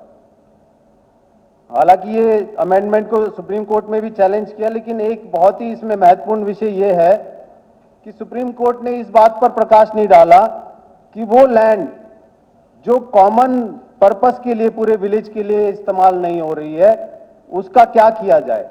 और ये वाली मैं जमीन उस जो भूमि की बात कर रहा हूं जो कॉमन पर्पस के लिए नहीं इस्तेमाल हो रही पिछले 50 साल से, तो मुझे लगता है उनके नाम गिरदावरी भी है, वो उस पर बैठे हुए हैं, उनका पोजेशन भी है और उनके सारा घर बार उसी जमीन के आधार पर चलता है। यहां तक कि उनके घर में अगर कोई बच्चों के रिश्ते होते हैं तो इसी आधार पर होते हैं कि उन पर कितनी उनकी भूमि पर वो बैठे हैं और कितनी पर वो अपना काम कर रहे हैं। थोड़ा समय और लूंगा अध्यक्ष जी। इसमें एक बहुत ही महत्वपूर्ण विषय है कि पंचायतों को भी हमें सशक्त करना है।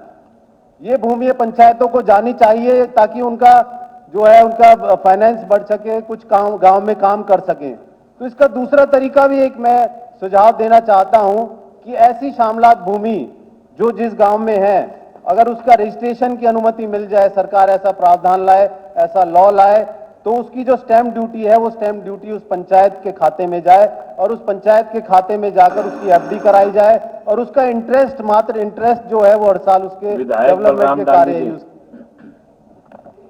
बहुत बहुत धन्यवाद उपाध्यक्ष महोदय जी। मैं आपके माध्यम से सदन का ध्यान अपने महम विधानसभा क्षेत्र की बदहाल सड़कों की ओर दिलाना चाहता हूं। हल्के के मुख्य संपर्क सड़कें पूरी तरह जर्जर हो चुकी हैं, जहां पर इतना बुरा हाल है, धूल मिट्टी सारा उड़ना। और इनमें मैं पिछले ही जो हमारा बजट सत्र था सीएम साहब ने उसमें घोषणा की थी कि आने वाले 6 महीने के अंदर अंदर सारी सड़कों का, पूरे हरियाणा की सड़कों को ठीक कर दिया जाएगा। लेकिन पता नहीं महम हल्का हरियाणा में आता है या नहीं आता, उसमें इतना बुरा हाल है। जैसे मेरे गुवाने से भिवानी रोड है, वह लाखन माजरा होते हुए, उसमें इतना बुरा हाल है। एक बार अगर मंत्री जी वहां पर जाके देख लेंगे ना तो वहां पर तागड़ी तागड़ी खड्डे हो रखे हैं जी, इतना बुरा हाल है। लोग इतने परेशान है धूल मिट्टी से, मतलब रोटी भी नहीं वहां पे अपनी पका सकते। और दूसरा अजायब से बरान सड़क का बुरा हाल है। और निंदाना गांव के अंदर से जो मनोहर लाल जी का पैतृक गांव है उसमें अंदर से इतना बुरा हाल है इसी मार्ग पे, तो उसको भी करवाया जाए। साथ ही मेरे गांव भगवतीपुर से गिरावट तक का रास्ता भी बहुत बुरा हाल है। खरेटी से जींद रोड, चांदी फ्लाईओवर तक, खरकड़ा से बड़म्बा, गिरावट से अजायब, गिरावट से समर गोपालपुर, गुगाड़ी से दोरड तक का रास्ता उपाध्यक्ष जी बहुत बुरा हाल है। पिछले सत्र में सभी मैंने अपनी ये सारी मांगे रखी थी। और एक बात और मैं आपका ध्यान विशेष तौर पर लेके आना चाहूंगा। जो मेरे हल्के में 2 टोल पड़ते हैं, एक मदीना टोल और एक चांदी टोल। मदीना टोल NH9 पर है। NH9 मेरे गांव डोब से मेरा गांव शुरू होता है और बैनी महाराजपुर तक। आप देखोगे इतना बुरा हाल है, खड्डे ही खड्डे, खड्डे ही खड्डे। और मैं आपको बताना चाहूंगा, पीछे ही माननीय सुप्रीम कोर्ट का ये डिसीजन आया है कि अगर रोड टूटा हुआ है तो उसमें टोल का कोई मतलब नहीं बनता कि आप किसी से वाहनों से टोल लें और उसमें वो करें। तो मैं आपसे ये निवेदन करूंगा कि उस टोल को फ्री करवाया जाए तब तक कि वो कंपनी रोड ना बना ले। और उसके बाद फिर चांदी टोल पे भी हमारे 12-13 गांव आपस में पड़ते हैं। उसमें आप देखोगे खेत आपस में एक दूसरे से आना जाना, किसानों को आना जाना पड़ता है उपाध्यक्ष जी। तो उसके लिए भी मेरी आपसे ये निवेदन है, उस टोल को भी जो हमारे 12-13 गांव जो पड़ते हैं, पीछे भी वहां पर उन्होंने सभी वहां पर इकट्ठा होकर आंदोलन भी किया था।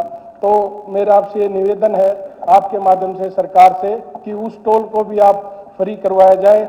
और एक बार फिर मैं मंत्री जी से भी ये निवेदन करूंगा, जो रोड मेरा लाखन माजरा का जो अंदर का जो रास्ता है उससे वो प्रशासन से मैंने पूछा था कि उन्होंने टेंडर तो लगा दिए हैं लेकिन 2 महीने हो गए, उसके ऊपर कार्रवाई आगे शुरू नहीं हुई।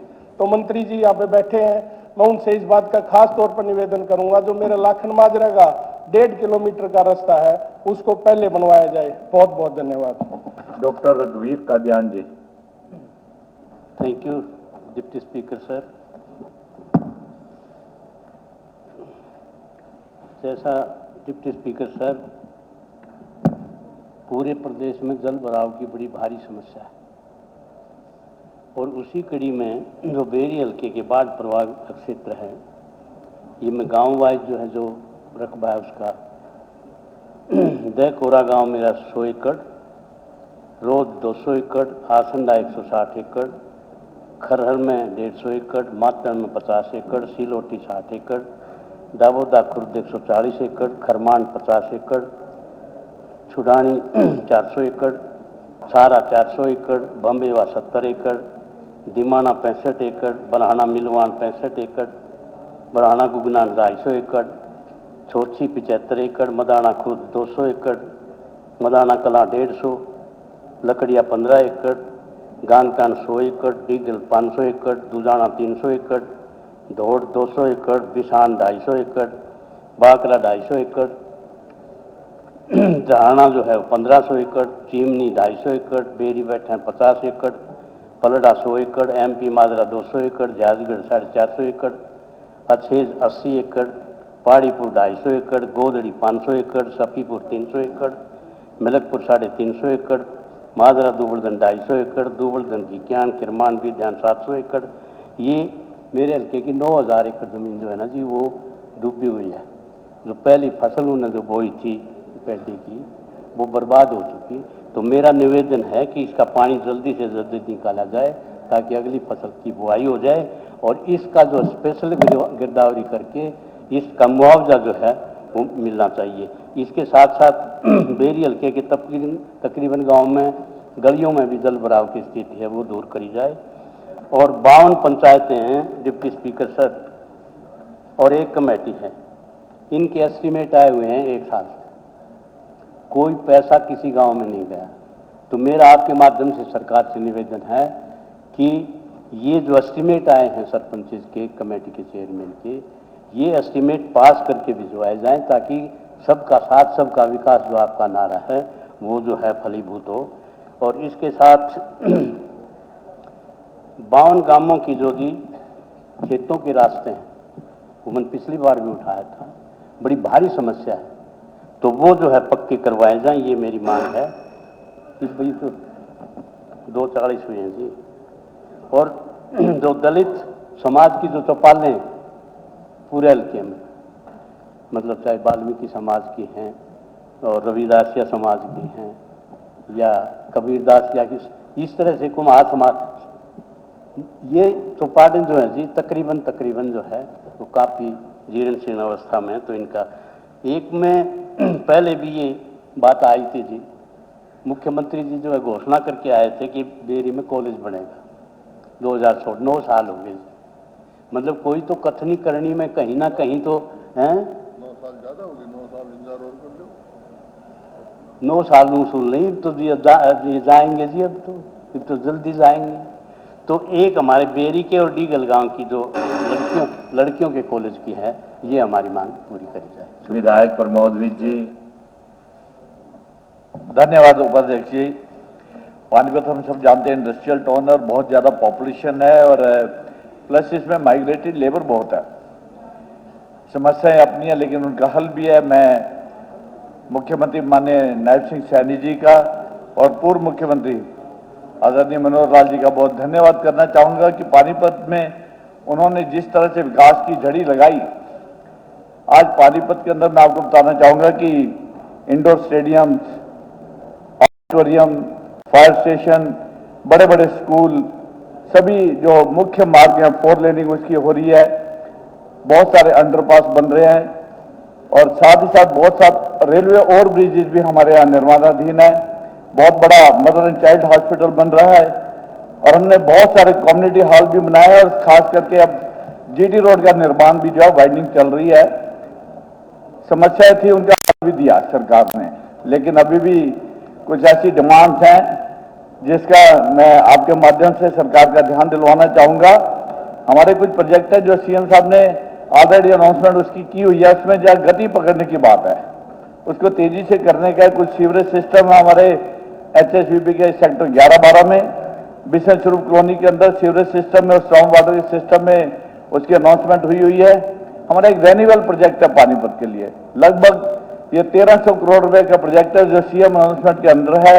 इसमें तेजी लानी पड़ेगी और साथ ही साथ एक हमारा टाउनशिप कम्युनिटी हॉल है उसका निर्माण तेजी से करना होगा। ये हमारी रिक्वेस्ट है माननीय मुख्यमंत्री जी से। और हमारे 5 प्रोजेक्ट हैं जो सीएम साहब ने अनाउंस किए हैं, उसमें तेजी लाने के लिए रिक्वेस्ट कर रहा हूँ। वर्किंग वुमेन हॉस्टल है, एक रिक्वायरमेंट, लेबर हॉस्टल है, ओल्ड एज होम है, साथ ही में ऑर्फेंज होम फॉर गर्ल्स और बॉयज के लिए अलग अलग। ये हमारी रिक्वेस्ट है जिसके लिए HSADC ने हमें जगह देने का वायदा किया, उनसे NOC की वेट कर रहे हैं हम लोग। और साथ ही साथ कुछ और ऐसे प्रोजेक्ट हैं जैसे गुहाना रोड का रेलवे ओवरब्रिज जो है 4 लेनिंग करना है, क्योंकि रोड 4 लेनिंग हो चुकी है लेकिन अभी जो रेलवे ओवरब्रिज है 4 लेनिंग पेंडिंग है। माननीय मुख्यमंत्री जी ने हाउस में ऑटोमोबाइल मार्केट का वायदा किया था, उसमें तेजी लाने का है। एक पानीपत के अंदर ESI हॉस्पिटल माननीय मुख्यमंत्री जी ने पिछले सदन में वायदा किया था, उस पर काम कर रहे हैं। जगह हमें अलॉट की है HSVP ने, उसमें भी थोड़ा सा काम तेजी से लाने के लिए मेरी प्रार्थना है। पानीपत के अंदर जो UHBVN का है, लगभग 80 साल जर्जर हालत में बिल्डिंग है, कभी भी हादसा हो सकता है। मैं माननीय मुख्यमंत्री से आग्रह करूंगा उसका निर्माण जल्दी किया जाए।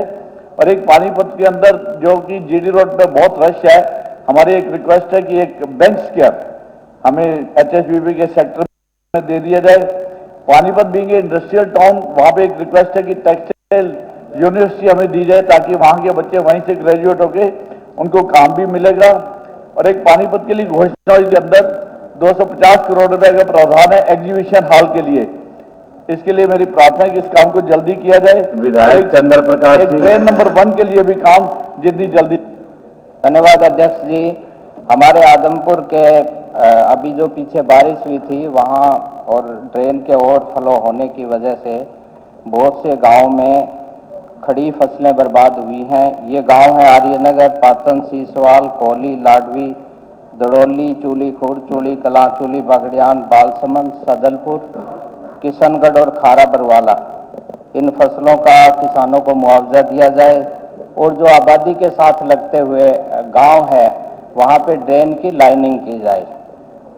दूसरा है कि काडा विभाग की तरफ से किसानों के जो खाल पक्के करने की प्रपोजल आई थी और काफ़ी करोड़ों में आई है, जो 20 साल के बाद जिनकी रिपेयर होनी चाहिए, तो वो प्रपोजल अभी पेंडिंग है, वो क्लियर की जाए। हमारे आदमपुर हल्के की 22 सड़कें नई हैं जो कि अभी बनाई जानी है। इसके साथ साथ मेरा मंत्री जी बैठे हैं, यहाँ पे सुझाव है कि हिसार से बालसमंद, बालसमंद से भादरा नौर नेशनल हाईवे में लिया जाए, स्कीम में लिया जाए। और बरवाला, अगरोहा, आदमपुर मंडी और भादरा से आगे नौर होते हुए ये नेशनल हाईवे स्कीम में लिया जाए, क्योंकि मंत्री जी का हल्का भी बरवाला है और अगरोहा और कई इसमें हल्के आते हैं। और ये आगे नौर, भादरा, हनुमानगढ़ से आगे कनेक्ट करेगा जो national highway, mega national highway बने हुए हैं। इसके साथ साथ हिसार एक बहुत ही पुराना ऐतिहासिक शहर है। यहाँ पे हमारा 27 एकड़ में हॉस्पिटल है, उसकी हालत कोई अच्छी नहीं है, तो नया हॉस्पिटल बनाया जाए। वहाँ पे 27 एकड़ जमीन है और शहर के बिल्कुल बीच में है। हिसार वैसे ही बड़ा इम्पोर्टेंट टाउन है, जिला है। इसके साथ साथ जो हमारा एग्रसेन मेडिकल कॉलेज है, वहाँ पे कैंसर इंस्टीट्यूट के लिए प्रपोजल आया हुआ है, उसको एक्सपीडाइट करके उसकी मंजूरी दी जाए। हमारे बालसमंद और आर्यनगर 2 बड़े गांव हैं, उनके अंदर पंचायत के पास पंचायत की जमीन काफी उपलब्ध है। वहाँ पे IIT या दूसरी प्रपोजल्स का गांव की तरफ से प्रस्ताव है, तो उस बारे में विचार किया जाए। हमारे आदमपुर में Siswal CHC PHC Balsamand Dobby Nyoli और चूली में हमारा कोई मेडिकल स्टाफ नहीं है, पैरामेडिकल स्टाफ किसी किस्म का नहीं है। आखिरी में मेरा यही एक अनुरोध है कि OBC कैटेगरी में आज तक जगह जगह सम्मेलन आयोजित किए जा रहे हैं, तो मेरा ये है कि जो 27% आरक्षण की बात है, BC-A को 16% और BC-B को 11%, उसके बारे में पीछे मांग भी की थी भिवानी में, लेकिन वो सोशल मीडिया में आया कि सरकार ने मंजूर कर ली। उसके बारे में क्लैरिफाई किया जाए और उस मांग को माना जाए, ये हमारी तरफ से मांग है, क्योंकि भारत सरकार की तरफ से 27% पहले से भी धन्यवाद अध्यक्ष। धन्यवाद स्पीकर साहब। स्पीकर महोदय, पिछले दिनों भारी बारिश के कारण जल भराव बहुत हो गया था, तो फतेहाबाद विधानसभा में काफी किसानों की फसल जल भराव की वजह से खराब हो गई थी। आज भी भट्टू कला में हजारों किसानों ने भट्टू तहसीलदार को जल भराव पर स्पेशल गिरदावरी करने के लिए, मुआवजे की मांग के लिए और जल्दी पानी निकासी के लिए ज्ञापन दिया है। मेरी भी सरकार से मांग है कि जहां जहां जल भराव है उसको तुरंत निकासी की जाए, इसकी स्पेशल गिरदावरी की जाए और कम से कम प्रति एकड़ 50,000 रुपये का मुआवजा दिया जाए, ताकि आने वाली सरसों और गेहूं की फसल किसान आसानी से बीज सकें। और उसके साथ साथ स्पीकर साहब, ALM, SA, SSA ये लोग बड़े जोखिम भरे काम वातावरण में काम करते हैं। ये भी पुलिस डिपार्टमेंट की तरह रिस्क अलाउंस की मांग करते हैं और सेफ्टी किट की मांग करते हैं। तो मेरा सरकार से निवेदन है कि इन कर्मचारियों को भी आप रिस्क अलाउंस दें पुलिस डिपार्टमेंट पैटर्न पे और एक सेफ्टी किट उपलब्ध कराने का काम करें। और इसी तरह स्पीकर सर, हमारे डिस्ट्रिक्ट लेवल पे लाइब्रेरी का एक बड़ा मुद्दा है। पिछले 6-7 महीने से पहले लाइब्रेरी चलती थी BDO ब्लॉक में, वो BNR ने बिल्डिंग कंडम कर दी।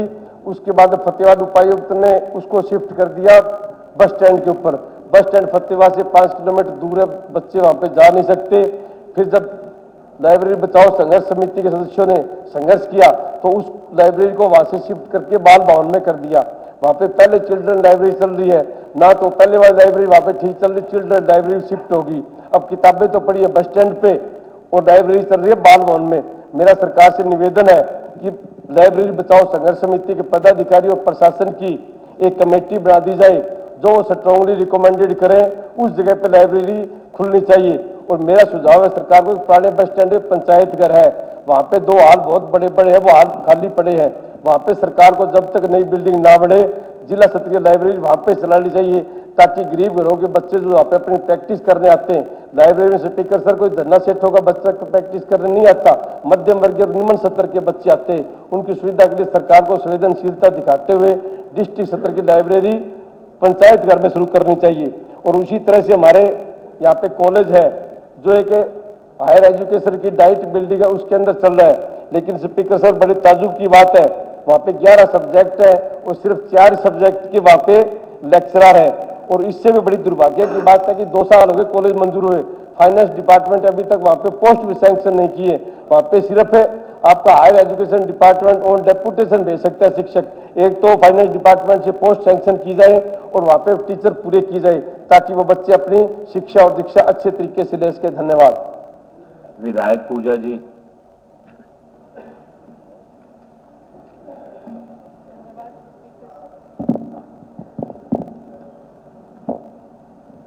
स्पीकर साहब, प्रदेश की सरकार की सबसे पहली जिम्मेदारी होती है प्रदेश में कानून व्यवस्था को बनाए रखना। पहले हमारा हरियाणा प्रदेश एक शांति प्रिय प्रदेश के रूप में जाना जाता था, लेकिन बहुत दुख की बात है, आज वही प्रदेश अपराधियों और असामाजिक तत्वों का केंद्र बन चुका है। दिन दहाड़े गोलियां चलाई जाती हैं, फिरौती मांगी जाती है, कितने गंभीर अपराध हो रहे हैं। पहले कोई अपराध करता था तो उसके मन में डर होता था, वो छिपता था कि पकड़ा ना जाए, लेकिन आज अपराध इतना बेखौफ हो चुका है कि अपराध किया जाता है, उसकी वीडियो बनाकर वायरल की जाती है सोशल प्लेटफॉर्म्स पे। पूरे प्रदेश में दहशत का माहौल बनाया जा रहा है, पैदा किया जा रहा है। रोजाना कितने लोग अपनी शिकायतें पुलिस में दर्ज करते हैं और कितने लोग ऐसे भी हैं जो किसी ना किसी डर के कारण शिकायतें दर्ज भी करना सही नहीं समझते। हमारे प्रदेश में महिलाएं भी सुरक्षित नहीं हैं। कितने ही माता पिता अपनी बेटियों को स्कूल और कॉलेज में पढ़ने तक के लिए भेजना सुरक्षित नहीं समझते। उन्हें कॉरेस्पॉन्डेंस से पढ़ाई पूरी करवाई जा रही है और कहीं ना कहीं बढ़ते अपराध का मुख्य कारण स्पीकर साहब प्रदेश में बढ़ती हुई बेरोजगारी और बढ़ता हुआ नशा है। लेकिन मौजूदा सरकार इन समस्याओं पर अंकुश लगाने पर बिल्कुल विफल नजर आ रही है। इतने गंभीर हालात हैं, उसके बावजूद भी पुलिस विभाग में कितने ही पद खाली पड़े हैं। मैंने प्रश्न लगाया जिसके जवाब में आया कि कांस्टेबल से इंस्पेक्टर तक की जो भर्तियां हैं 78,378 सैंक्शन पोस्ट और उसमें 56,434 ही प्रेजेंट है। कहने का भाव 21,944 पद खाली पड़े हैं। तो स्पष्ट होता है कि मौजूदा सरकार कानून व्यवस्था को लेकर कितनी गंभीर है वो दिखाई दे रहा है। तो आपके माध्यम से मेरा अनुरोध है सरकार से कि जितने भी लंबित पद खाली पड़े हैं उनको जल्द से जल्द भरा जाए और कानून व्यवस्था को मजबूत बनाने के लिए ठोस कदम उठाए जाए। इसी प्रकार से जल निकासी की समस्या हमारे प्रदेश में बहुत गंभीर रूप लेती जा रही है। बार बार मेरे द्वारा भी सदन में इस बात को उठाया गया और अन्य सदस्यों द्वारा भी सदन में समस्या को उठाया जाता है, लेकिन सरकार के द्वारा कोई संतोषजनक कार्यवाही नहीं होती है। सर, हमारे विधानसभा क्षेत्र में मारकंडा नदी, बेगना नदी और टांगरी नदी की समय पर खुदाई हो, इस बात के लिए बार बार कहा गया, लिखकर भी दिया गया, लेकिन केवल टांगरी नदी की खुदाई की गई है, परंतु वो भी पूर्ण रूप से नहीं। बारिश पड़ती है, नदियों में उफान आ जाता है, दूर दूर तक केवल पानी दिखाई देता है, ना खेत दिखाई देते, ना सड़कें, ना सड़कों में पड़े हुए गड्ढे दिखाई देते हैं। फसलें बर्बाद हो रही हैं और जानलेवा हादसे बढ़ते जा रहे हैं। न सफाई पर ध्यान है, न प्लास्टिक की रोकथाम पर कोई ध्यान है, न सड़कों की मरम्मत पर कोई ध्यान है। आश्वासन के बावजूद भी आदित्य देवीलाल जी, सर, ये समस्याएं चलिए।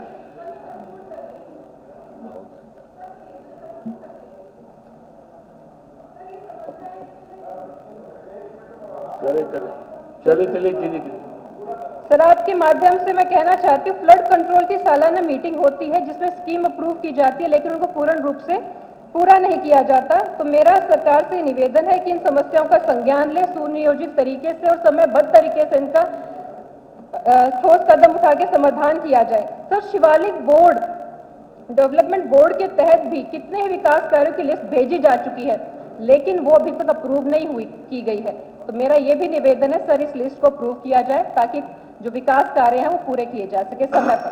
धन्यवाद। आदित्य देवीलाल जी, बहुत धन्यवाद डिप्टी स्पीकर साहब। मैं आपके माध्यम से ये जानना चाहूँगा कि डवाली को पुलिस जिला तो घोषित कर दिया, उसके बाद एक कमेटी बनाई गई और आज तक हम लोगों ने रिप्रेजेंटेशन भी दिया कि डवाली को पूर्ण जिला का दर्जा दिया जाए। तो अभी तक मेरा आपके माध्यम से दरख्वास्त भी है कि डवाली को किसी कीमत पे इग्नोर ना किया जाए, क्योंकि सभी पैरामीटर्स पे डवाली फुलफिल करता है। दूसरा, मेरा गांव महाग्राम, चौटाला गांव को महाग्राम योजना में डाला गया है और महाग्राम योजना में जिस हिसाब से कार्य चल रहे हैं वो बिलो स्टैंडर्ड है। सारा गांव परेशान है, सारे गांव की गलियां उखाड़ रखी हैं और गांव बहुत ज़्यादा परेशानी में। बारिश आती है तो बहुत दिक्कत लोगों को आती है और बड़ी लो क्वालिटी का मटेरियल यूज हो रहा है। बार बार शिकायत करने पे भी, गांव वालों की शिकायत